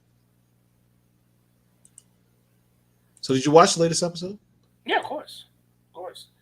I'm loving it. I mean, there are people who are not enjoying it. I am a huge espionage. I want to say that espionage is one of my favorite genres of anything. I'm loving the espionage. A couple questions on Billy Graham that just popped in. Looking at Billy Graham's art closer, I think McFarlane was inspired by him. That's high praise. And Richard says, is the McGregor Graham combo the best ever? You mean best ever in Black Panther? For Black Panther, yeah. For Black Panther, absolutely. Quite possibly. I think Don McGregor did more world building of Wakanda than any other writer. Yep. I like Definitely. McGregor is number two. McGregor did things that have not been explored by his subsequent writers on the title. Right. McGregor is number two, right above Christopher Priest. Yeah. Somebody else who doesn't get the love that they deserve when it comes to Black Panther writers is my man. Oh, I can't think of his name. I'm about to tell you here in a second, because Volume 1 of Black Panther, which was written by uh, the late great Jack Kirby, but the last 3 issues of Volume 1 was written by a gentleman by the name of Ed Hannigan. Those issues, 13, 14, and 15 by Ed Hannigan were also really, really good. So shout out to Ed Hannigan, another very good Black Panther writer. Richard says, can we get a Savage Land Panther run again? Probably not, because everything is technology based now. So that would be like going backwards, going back to the Stone Age, so to speak. I don't think they're going to do that. Pericles says McGregor's narrations were too verbose for his taste. He could turn a phrase. Let me just say that. Listen, I understand that, Pericles, you may just want to get into the action and blah, blah, blah, the bam, boom, zip, whatever. Love the way that he described things. And I put on Twitter, I put a panel of McGregor's on my Twitter and said, at the time, the current Black Panther writer could never. To me, it was brilliant. I think I read somewhere, that McGregor also introduced the first gay relationship in Marvel with what was the character's name? Taku and Venom.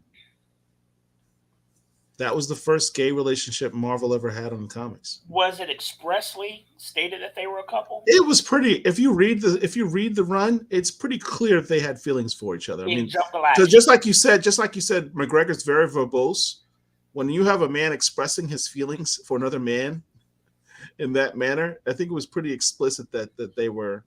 In fact, McGregor subsequently said, in interviews, that they weren't indeed. That was his intent, and he tried to do it because remember, this is groundbreaking. No one had ever done that before, so he was trying to do it without it being a thing. So then, it wasn't expressed because of the time period.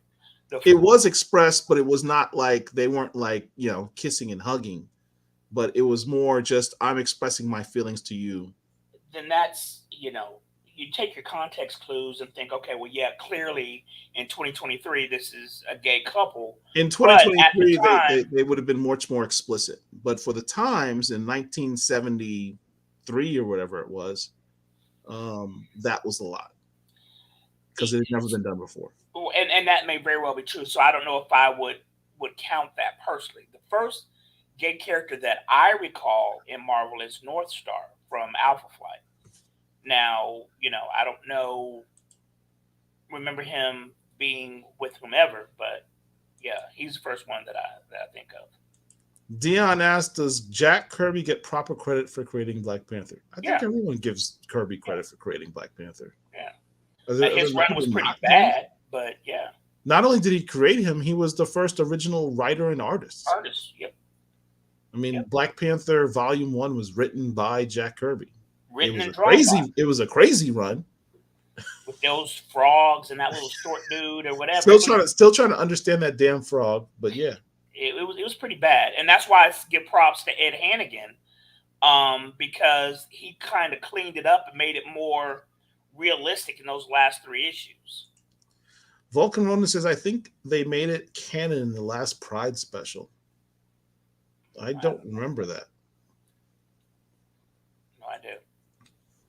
But anyway, Secret Invasion. I'm enjoying it. The best scene, listen, in issue, what do you call those things? Episode.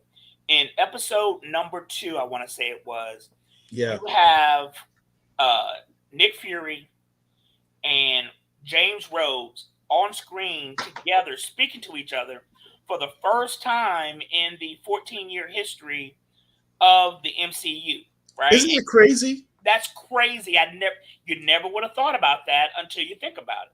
But in 15 years, despite the fact that Nick Fury was all up in Iron Man 2 and Don Cheadle was all up in Iron Man 2 on, that was the first time that they've actually shared the screen and sat down and talked to each other. There was a conversation between Nick Fury and James Rhodes, that was by far the best dialogue in the entire 14, 15-year history of the MCU, bar none. You have two black characters discussing the power structure of America and their place in it as two black men. Absolutely brilliant. Hats off, chef's kiss to the writer, director, and specifically those two actors who Ryan Airy, who's on Screen Crush, who I enjoy, said that you have two world-class actors, and they both really are, just chewing up dialogue. And that's a positive. It was brilliant. I know I don't want to guess. Look, I got my whole Black Comic Lord squad watching. I don't want to get us in trouble with YouTube, but I know we're allowed 10 seconds where we won't get in trouble. I just want to be able to play this real quick. This is freaking brilliant. And mine is bigger than yours with job titles right now, Fury. Trust me. I'm the last friend you got. Are the Russians really trying to pin this on me? Your face is all over CCTV footage. I was there trying to stop the attack. Oh, well, excellent job at that, by the way. 2,000 dead so far. Number will probably triple once they clear out the rubble. I mean, look. That wasn't the best part. I mean, I know that wasn't even the best part. Or whatever. You've got to watch. If you don't watch anything, well, you should watch it. But episode 2, when you have these two extremely good actors. By the way, Don Cheadle should have been nominated for an Oscar for Best Supporting Actor for his role in Devil in the Blue Dress as Mouse. If you didn't want him dead, you shouldn't have left him with me. Don Cheadle is a phenomenal, phenomenal actor. That scene in and of itself, with those two sitting there talking, best non-action scene across all of the Marvel properties. We're talking the movies. We're talking about every series. Nothing tops that scene as far as strict dialogue. Nothing. It was absolutely phenomenal. Yeah. Also, in the series, the main protagonist is an actor. A lot of people may not know who he is, but his name is Kingsley Ben-Adir. He's been around for a while. He's appeared in a lot of different things that you may not have recognized. Some people have actually confused him with Jean Paul, old boy from Bridgerton. Somebody who I was talking to didn't know that those weren't the same people. I could see that. I could see how people could mistake the two of those two guys. Tall, light-skinned British actors. I get it. I do understand. I've not really seen For those who may not realize, he's the brother that played Malcolm X in the movie One Night in Miami. One Night in Miami, which is like one of my favorite movies. He's the one who deserved an Oscar nomination, not the other dude. People love him, old boy from Odom, Leslie Odom, from Hamilton. No disrespect to the brother at all. I'm sure he's a fine, great actor, whatever. Personally, as a movie TV watcher, I've never been impressed with anything that he's done. However, in One Night in Miami, if anybody deserved an Oscar nod, it was Kingsley Ben-Adir as Malcolm X. He's the one who deserved the Oscar nod. He's also one of my fan casts to be the next James Bond. Brother isn't 40 yet. He's tall, he's smooth, and he can act. And as a matter of fact, he's going to be playing Bob Marley in a biography about Bob Marley. So yeah, Amir mentions that too. Yep. I didn't get a chance. I've seen the trailer recently. I only got to see it briefly. I don't know how good his accent is. Jamaican's gonna have problems with his accent. Tell me, out of all the actors in Jamaica, they couldn't find a Jamaican actor to play Bob Marley. His family signed off on him, so. That's what I was about to say is the fact that Bob Marley's family signed off on this actor portraying their father, someone who is an icon in our community. He is a hero.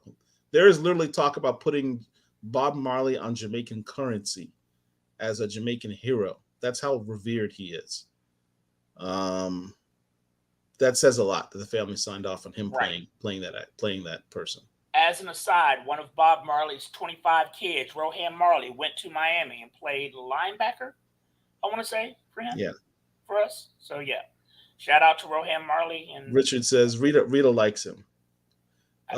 minor trivia. My mother went to high school with Rita Marley. Oh, okay, cool.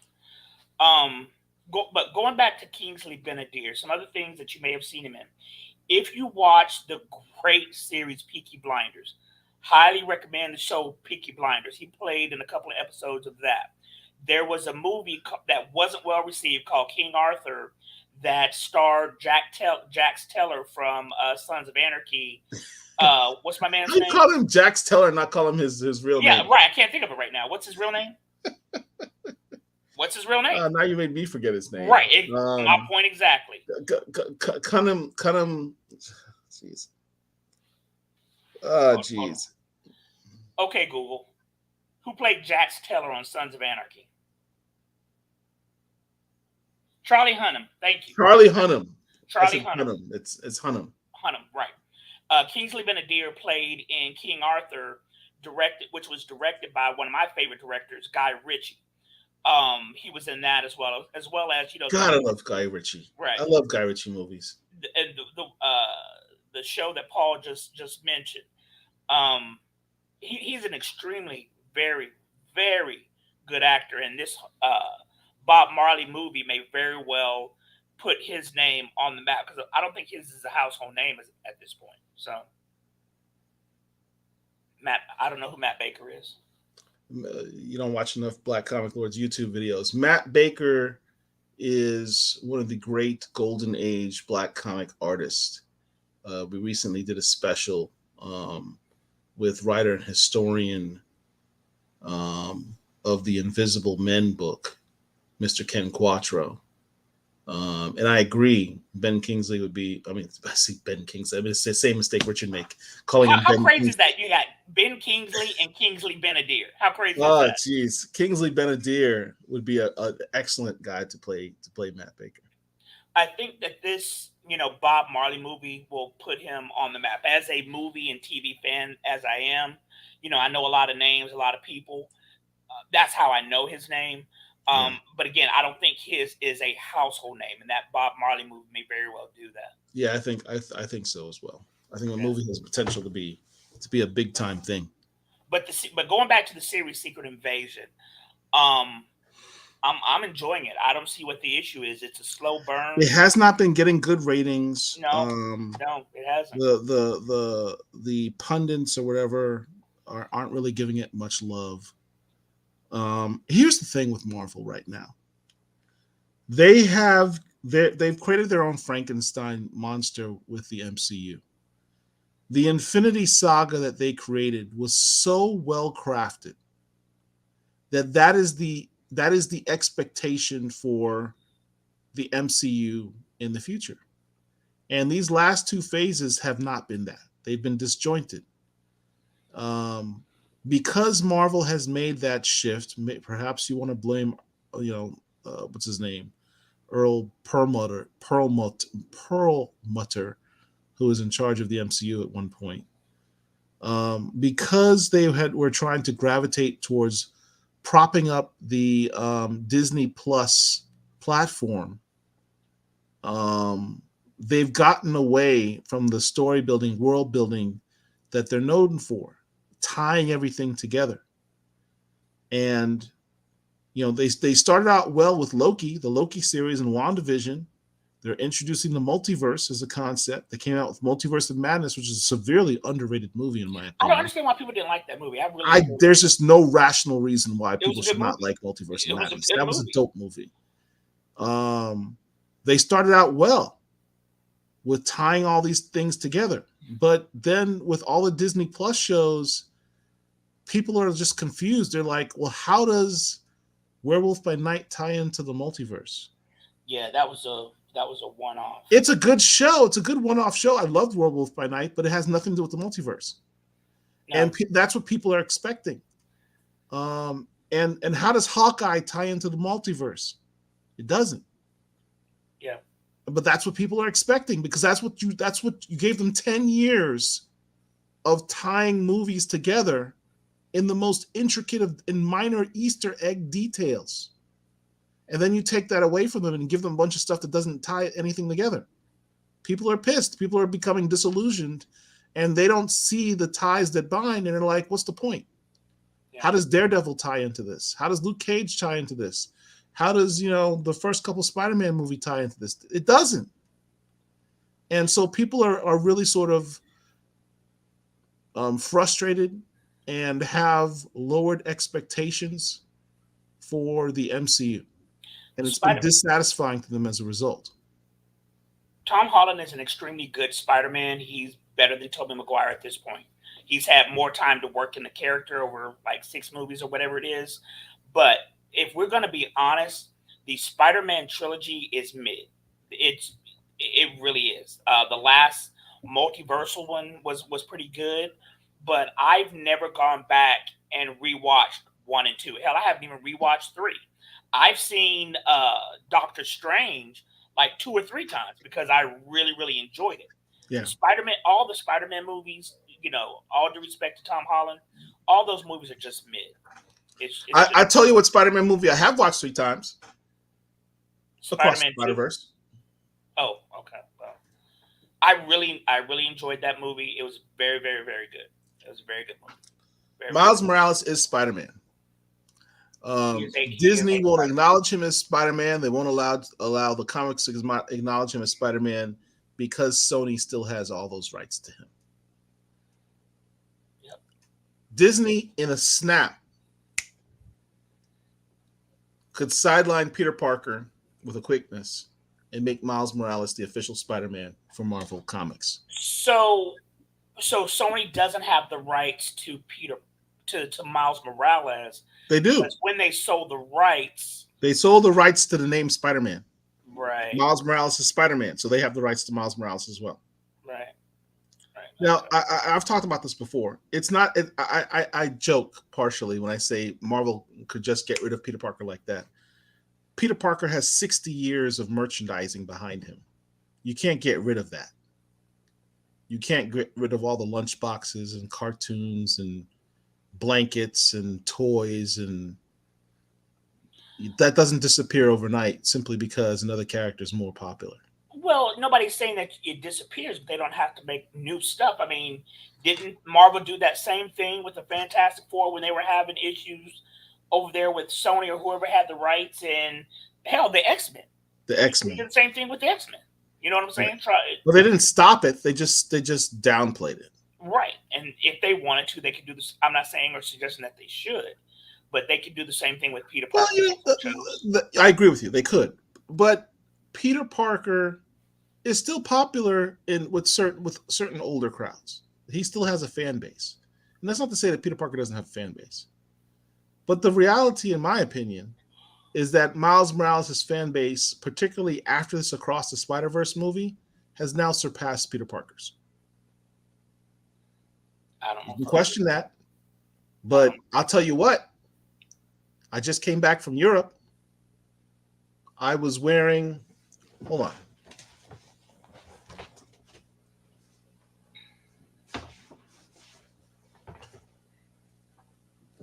I was wearing this t-shirt in Europe 3 weeks ago, in Turkey specifically, Ephesus, Turkey. And this Turkish teenager came up to me and he said, "Who is that on your shirt?" Spoke remarkably good English. And I said, "Well, it's kind of this, I'm part of this internet group, Black Comic Lords, and it's kind of our character that we have." He goes, "Oh, I thought it was Miles Morales." Internationally, Miles Morales is more popular than Peter Parker. I'm telling you. Okay, Guy went on about Miles Morales. He loves Miles Morales. He thinks he's the coolest character. Okay. And that's fine for that kid. But, Spider-Man, Peter Parker, has had at this point 6, 8 independent movies about him. The most recent of which has been Peter Parker, Tom Holland's Peter Parker. Yes, it's tied into the MCU, but it's hyperbole to say that at this point, without actual evidence, that Miles Morales is more popular than Peter Parker. Oh no, absolutely not. Andrew Garfield is the worst of the three. I Hopefully that agree. was I sarcasm. agree with Amir.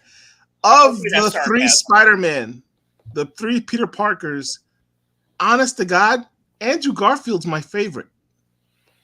Andrew Garfield more represents the Peter Parker that you see in the current modern iteration of Peter Parker in the comics than all the other Peter Parkers. And here's the reason why. Tobey Maguire represents 1963 Peter Parker. He represents the Peter Parker that's a little bit more demure, the nerd, kind of unsure of himself. That's early Peter Parker, written by Stan Lee in 1963. Tom Holland is kind of the awkward, nerdy kid, kind of more like maybe 1970s Peter Parker. But Andrew Garfield, clearly modern version of Peter Absolutely Parker. not. Andrew Garfield was sarcastic when he put on the costume. When he put on the mask, he's like, "Hey, you're not seriously gonna like steal from this little old lady right in front of me, right? I'm gonna have to bust you up. You know that, right?" That's Andrew Garfield. That's this Peter Parker that I love. Here's the reason why I'm shaking my head and I'm saying no. Those movies, to me, A, were bad. Number two, Andrew Garfield is the worst live-action Spider-Man. He's a great actor, but the material that he was given to work with was not good. Number three, they had him in those movies being a cool character. Like, I remember a scene where he's sitting up here playing basketball and he's sitting up here skateboarding. That was not who Peter Parker was. Peter Parker was the bookish nerd. The way he was a nerd. The way Andrew Garfield portrayed him, the way he was made to portray him, that's not how the real Peter Parker was. I completely disagree. Every scene that you saw him as Peter Parker, he was a bookish nerd who was socially awkward. Completely socially awkward. He didn't even make direct eye contact with Gwen Stacy. Yeah, no. Andrew Garfield is the worst. But when he put on the mask, he became the sarcastic Spider-Man who was chatty that everyone knows that you see in the comic books. He was the best Peter. He was the best Peter Parker. Absolutely not. Best Spider-Man, Andrew Garfield, my favorite. Sorry, Tom Holland, but I like Andrew more. Tom Holland, Tobey Maguire, Andrew Garfield. Hell, I'd even put the 1970s guy from The Sound of Music above Andrew Garfield. What was that dude's name? It's Tom something. Hold on. You and I are like those who don't probably me, you, maybe Richard are probably the only guys if you're under the on this live who are old enough to even know 40, who you're talking about. If you're under the age of 40, you may not realize, but Spider-Man had a television series back in the 1970s that starred Chip Fields. Chip Fields is the mother of Kim Fields. She played. Wait. So back up. Mm-hmm. Are you saying the guy who played Peter Parker's name is Chip Fields? No. That's not what I'm saying. Chip Fields was in it. Kim Fields. Oh yeah, she played Rita Conway. The dude's name is Nicholas Hammond. Nicholas Hammond. That's the guy who played Peter Parker. Yes, Nicholas correct. Hammond played the first live-action Spider. Let me not say that because there was a live-action Spider-Man in Japan, so I don't know. He was first. He was first, though. He was first. Okay. So the original Spider-Man series ran from 1977 to 1979. So yes, I was alive. Paul was alive. We were kids at that point in time, right? It was a good show for the 70s. You know, I'm not going to say that it holds up now as far as, you know, the graphics and special effects. Oh no! But it was an enjoyable show. In fact, I would say the Japanese Spider-Man was done better than the. I've never seen the Japanese version. It's on YouTube. I highly recommend you watch it. It's entertaining. It's very entertaining, particularly if you're a Power Rangers fan. Yeah, I'm not. Mark Robinson said, "I love the live action Spider-Man. I hated that his webbing was a rope. It literally was a rope. his wall crawling on the buildings looked. It was the 70s. It was the 70s. Oh, it did not look good. It was the 70s. It did not look good. So listen, I mentioned the name Chip Fields. A lot of you guys may not know who that is. But if you've seen old episodes of Good Times, and if you remember Janet Jackson's character, Penny, her mother on the show burned her with an iron. That's Chip Fields. And Chip Fields is the mother, as I said, of Kim, a.k.a. Regine, on Living Single. Dion says, Toys, Spider-Man is better than the TV Spider. He had his own mecha that has too much charm. Spider-Man. Look, seriously, if you're not familiar with the Japanese Spider-Man, go on YouTube, Google Japanese Spider-Man, watch those episodes. It is truly entertaining. Truly entertaining. There was a special about all the Spider-Man. I don't remember what it was. Yeah, it's on Disney Plus. Is that what it was? Okay. Yeah, it was on Disney Plus. I remember the Spider-Man from the Electric Company. I don't know if they ever showed his Peter Parker, but I do remember him being on the Electric Company. Electric Company is where first a lot of us Jorge Valdez takes me back. To Morgan Freeman. Jorge Valdez mentions the 70s Spider-Man was way better than the Captain America, the clear shield. Remember the Captain America plastic shield? Of course. And he had that motorcycle and the motorcycle helmet. Cool. He had a motorcycle helmet rather than, Yep. G-Town says you could see the rope climbing down the buildings. It was the 70s. Special effects were very low key. Chill. They had zero budget on that show. Oh, jeez. The Power Rangers have Megazords because of Japanese Spider-Man. That's a fact. Tootie's mother. Yep, Tootie from The Facts of Life. Italian Spider-Man. Who the hell is Italian Spider-Man? I don't know about Italian Spider-Man. Yeah. I'll have to look that up now. Change Leprechaun. I don't know what the hell that means. Tootie and Penny were where it was back then. That's true.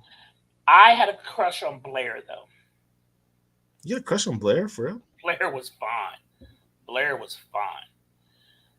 I've never seen it, just stills from the Doctor Strange movie from the 70s. Never seen a whole scene. I've seen clips at cons of the 1970s Doctor Strange movie starring a guy who was on that actor who played Doctor Strange was played this like cowboy cop detective guy, which I can't remember what that show was. But yeah, the 70s was wild, man, when they try to do live action superheroes. I appreciate the initiative to try and do that. They just did not have the technology to make superheroes. That's why it took, 20 years before superheroes were to come back in live action, because they had to allow the technology to catch up. You didn't really have, the proliferation of these superhero movies until the 2000s with like X-Men and Spider-Man, because the technology with CGI finally caught up to allow them to do it. Yep. Blade, although it preceded both those films, didn't require as much CGI because, Wesley Snipes. Let's talk about Blade for a second. I will never, ever not talk about Blade when I have the opportunity. Blade came out in 1998. Wesley Snipes was 36 years old when the first movie came out. When Blade 3 came out, he was 42. On Twitters, we were having some conversations about the current stuff going on with Blade. How about the fact that Derek wants to point out that we've gone on a tangent and we haven't talked about the fact that Rhodey is indeed a Skrull. We'll come back to that. How about the fact that Mahershala Ali is right now 49 years old, right? And not a snippet of film has been laid for this Blade He is movie. Older now, or the same age that Wesley Snipes was when he filmed the last Blade movie. No, I just said that. Okay, when the first movie came out, Wesley Snipes was 36. When the last movie came out, he was 42. Yeah, so he's older. Mahershala Ali is older than Wesley Snipes. Correct. Was. And we don't have any.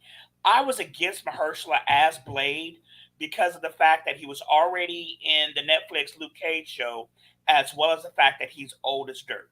Okay, and I say that because even though he's younger than me, for this role, I think he was way too old, and they should have gone with a younger actor. The original Black Nerds said, "Stop talking about the 70s, my teen years, brother. Dang. You old." Yeah. So what were some of the other comments that you were reading while I was talking? Wesley Snipes tore it up. He was amazing. However, Sticky Fingers did a good job on the show. I've never seen Sticky the show. Fingers acting wasn't great, but it was good enough for Blade. The Blade television show, which I believe you can watch on Tubi, if I'm not mistaken. Was it on UPN originally? Probably, but I think you can still watch the Blade the live action Blade television show from, I guess, the early 2000s on Tubi. It was actually not a bad show. Not I've a never bad seen show. it. You never watched it? Mm-mm. Are you serious, bro? When you're done with this, get on your Fire Stick, go on YouTube, and pull up the Blade television show. Yeah, I'm looking for it now. And while you're at it, pull up the Blade animated. Now that's good. The Blade anime is really the Blade good. anime was dope too. That's good. That's really good. Don Okay. Cheadle, he looks so much younger than he actually is. Don Cheadle's probably 68 years old. Yeah. Right, exactly. Because when you think about it, if you want to get 10 years of a character, he's going to be in his 60s. Yeah. By the time we get another, Yeah. It was bad casting. And it's not like there's not a lot of other black actors that can play the role. Correct. There are a lot of black actors that can play that role. Okay, so it doesn't No, look no like disrespect to Mahershala Ali.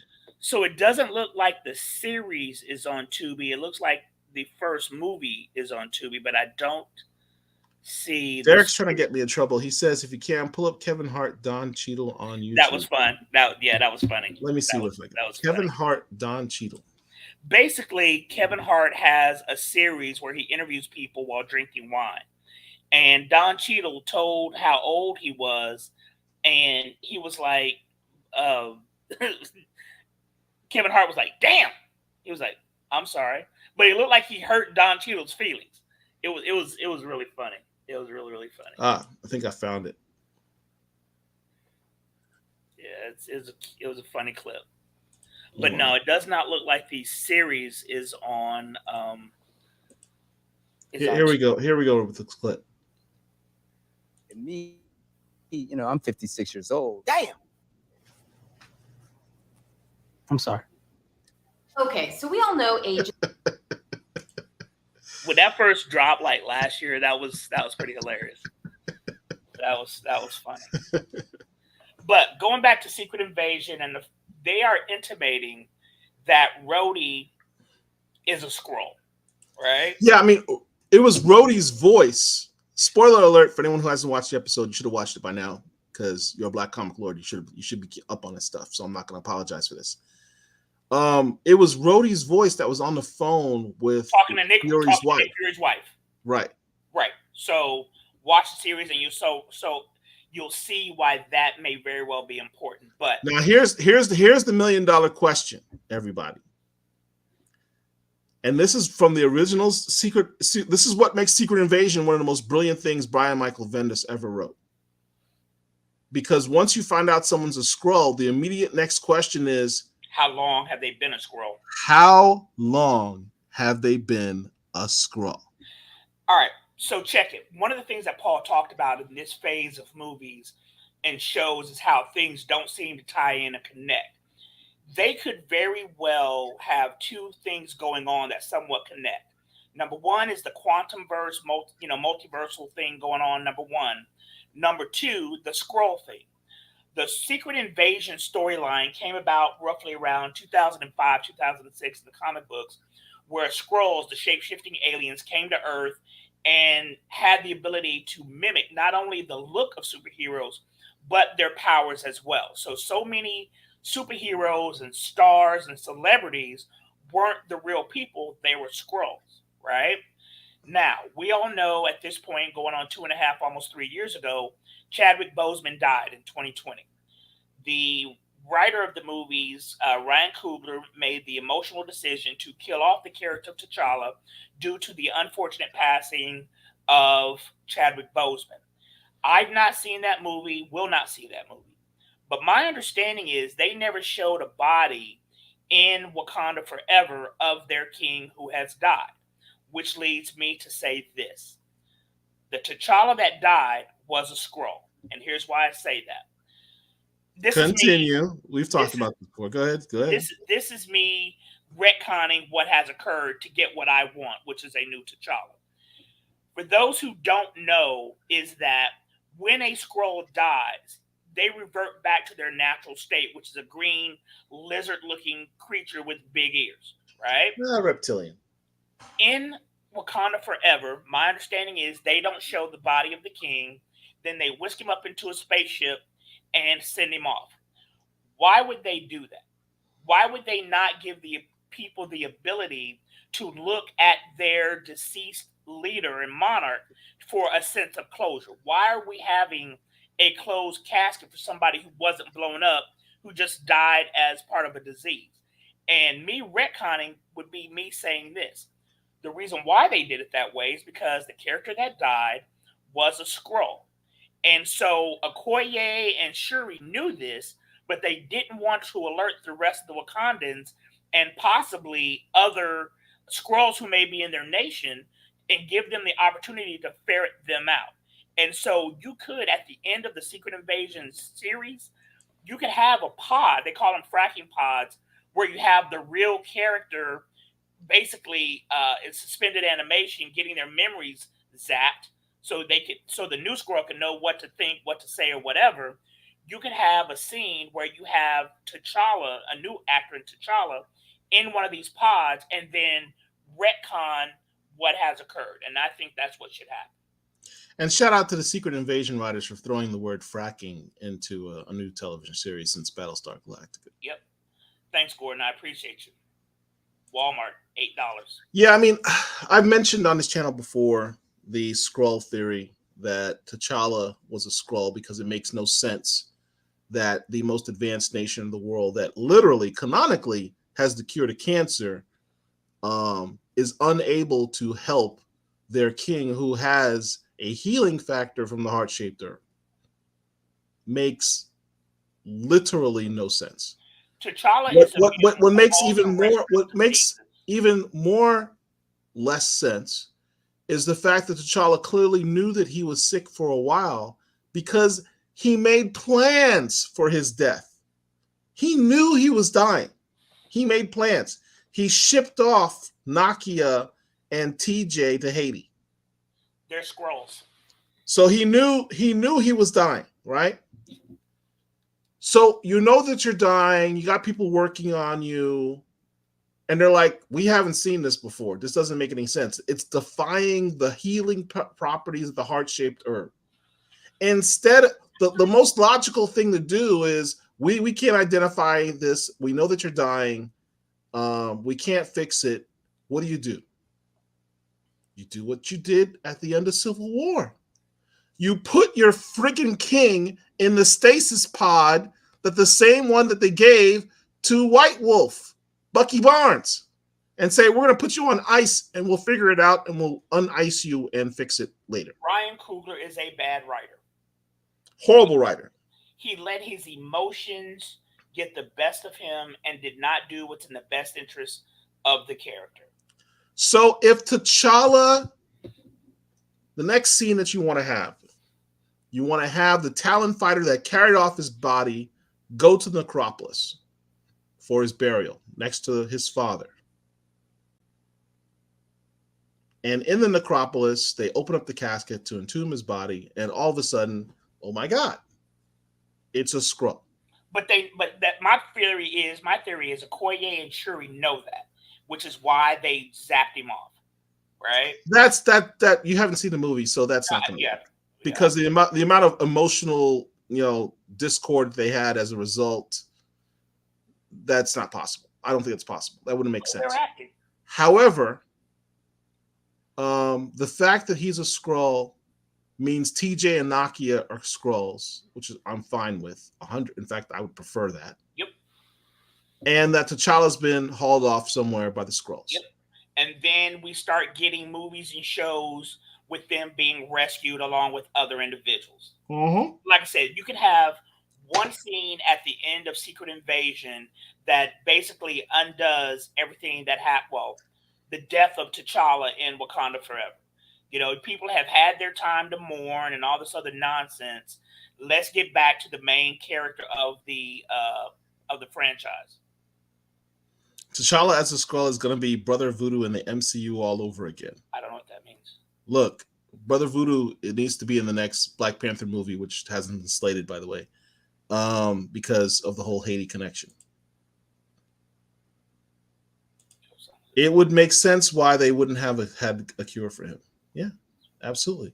You can't cure an alien disease. Okay.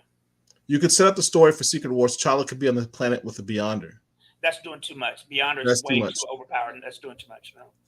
These MCU movies are also for casuals. Casuals can't understand the concept of a Beyonder.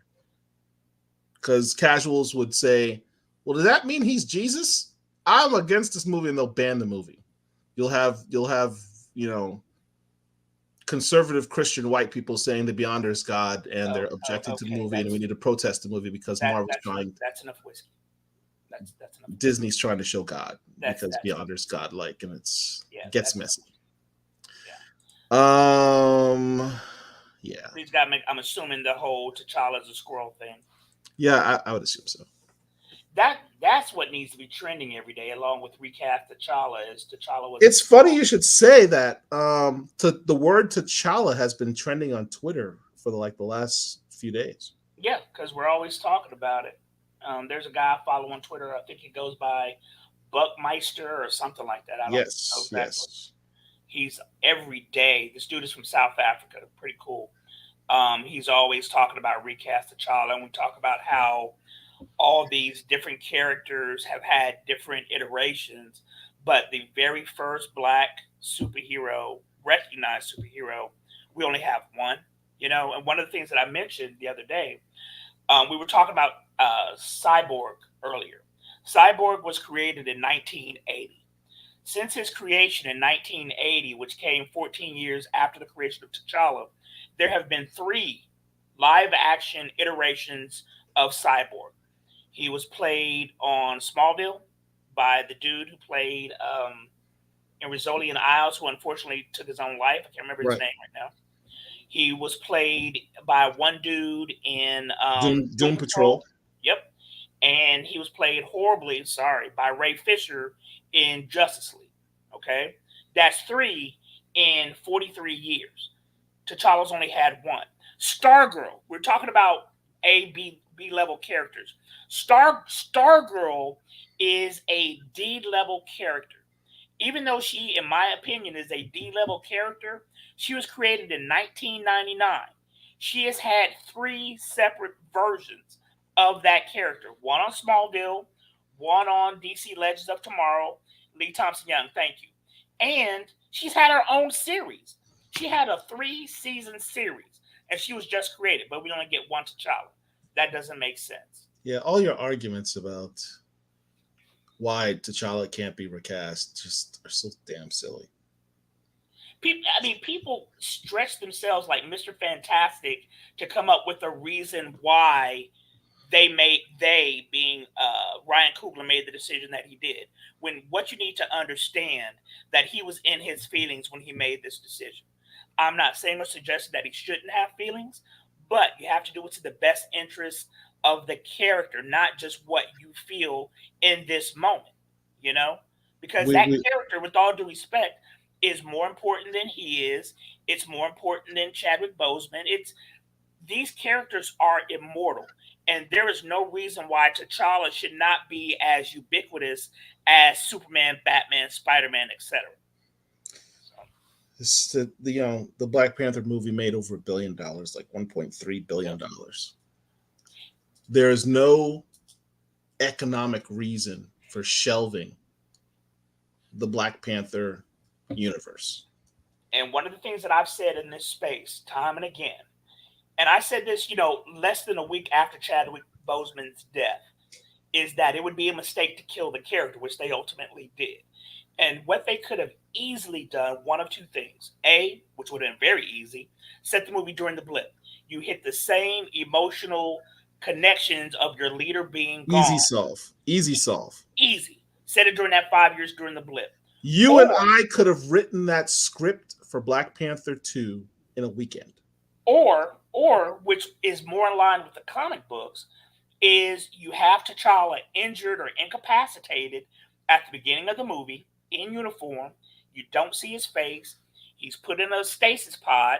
Shuri goes on her revenge tour to, avenge the injury of her brother and King. She becomes Black At the Panther. end of the movie, as an after credit scene, he recuperates, and it's the new actor, and that solves many issues.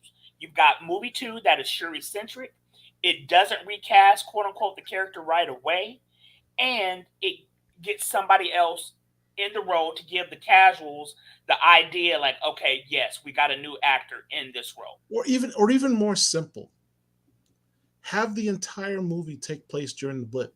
Well, that was the first thing I said. I mean, there were 2 options: set it during the blip, or do it that way. That is comic book accurate. There was no reason for them to do this film the way they did. Ryan Coogler should have gone to therapy instead of writing this movie. Except he spent $200 million for therapy by doing this film instead. Anyway, we can't talk about this. We're gonna read it because people know our feelings on this. Well, anyway, it's been 2.5 years. Yeah. And that's all the comic books and all. Oh, real quick, Apple Plus. If you have Apple Plus or access to it, there's a series called Foundation. Highly recommended. Highly recommend Foundation. Okay. And it's got a lot of Black folk in it. So highly recommend Foundation. Dion says, T'Challa Lives Challenge, write the story for Black Panther Weekend. Dude, I've given the script on this show multiple times as to what should have happened in Black Panther 2. That's an easy script to write. You know why it's easy to write? Because it's all in the friggin' comics already. So anyway. Well, that was fun as always. Folks, thanks for joining. Thanks for watching. We appreciate each and every one of you for listening to our ranting and ravings that were whiskey infused and inspired. As an aside, I cannot recommend this whiskey. No, it gets like a 3 for me. So this no Scotch Toki Japanese whiskey was actually pretty good. Well, you've been drinking on that bottle for a while, but like I said, I just cracked this open today. It'll sit on my bar for a while, and it's not going to get touched again. So that's that. Let me just end out these comments we have here. Original Black Nerd agrees with you that Foundation is also Silo was good. Silo was real good. Silo's good. Frustrated says thanks. Thank you, Frustrated. You're here every week. You're always supporting us. We appreciate that. We appreciate you. Real quick, sorry to interrupt you. There's a series called From that stars Harold Perrineau. It just finished its 2nd season. It's a horror series, about 8 or 9 episodes per series. I highly recommend that. It's a mix between Lost and The Strain, sort of, but it's very good. Dion, I have heard of the Virgo show. I've seen the trailer. I haven't watched it yet, but I did not know that it was anything like a Milestone live action show. So I'll have to check that out. Jorge Valdez says it was a blast. Thank you. You're very welcome, sir. Thank you for sharing with us. All of the freaking comics. I say that every week. I mean, that's the blueprint. Just read the freaking comics. Comics you know how right to there. The movie. You didn't even have to spend a bunch of money on writers. It's all in the comics. You didn't have to. I also blame Nate Moore. Nate Moore, not a fan of that dude. Not a fan of that dude at all. Thank you very much, Dion. I appreciate the love, brother.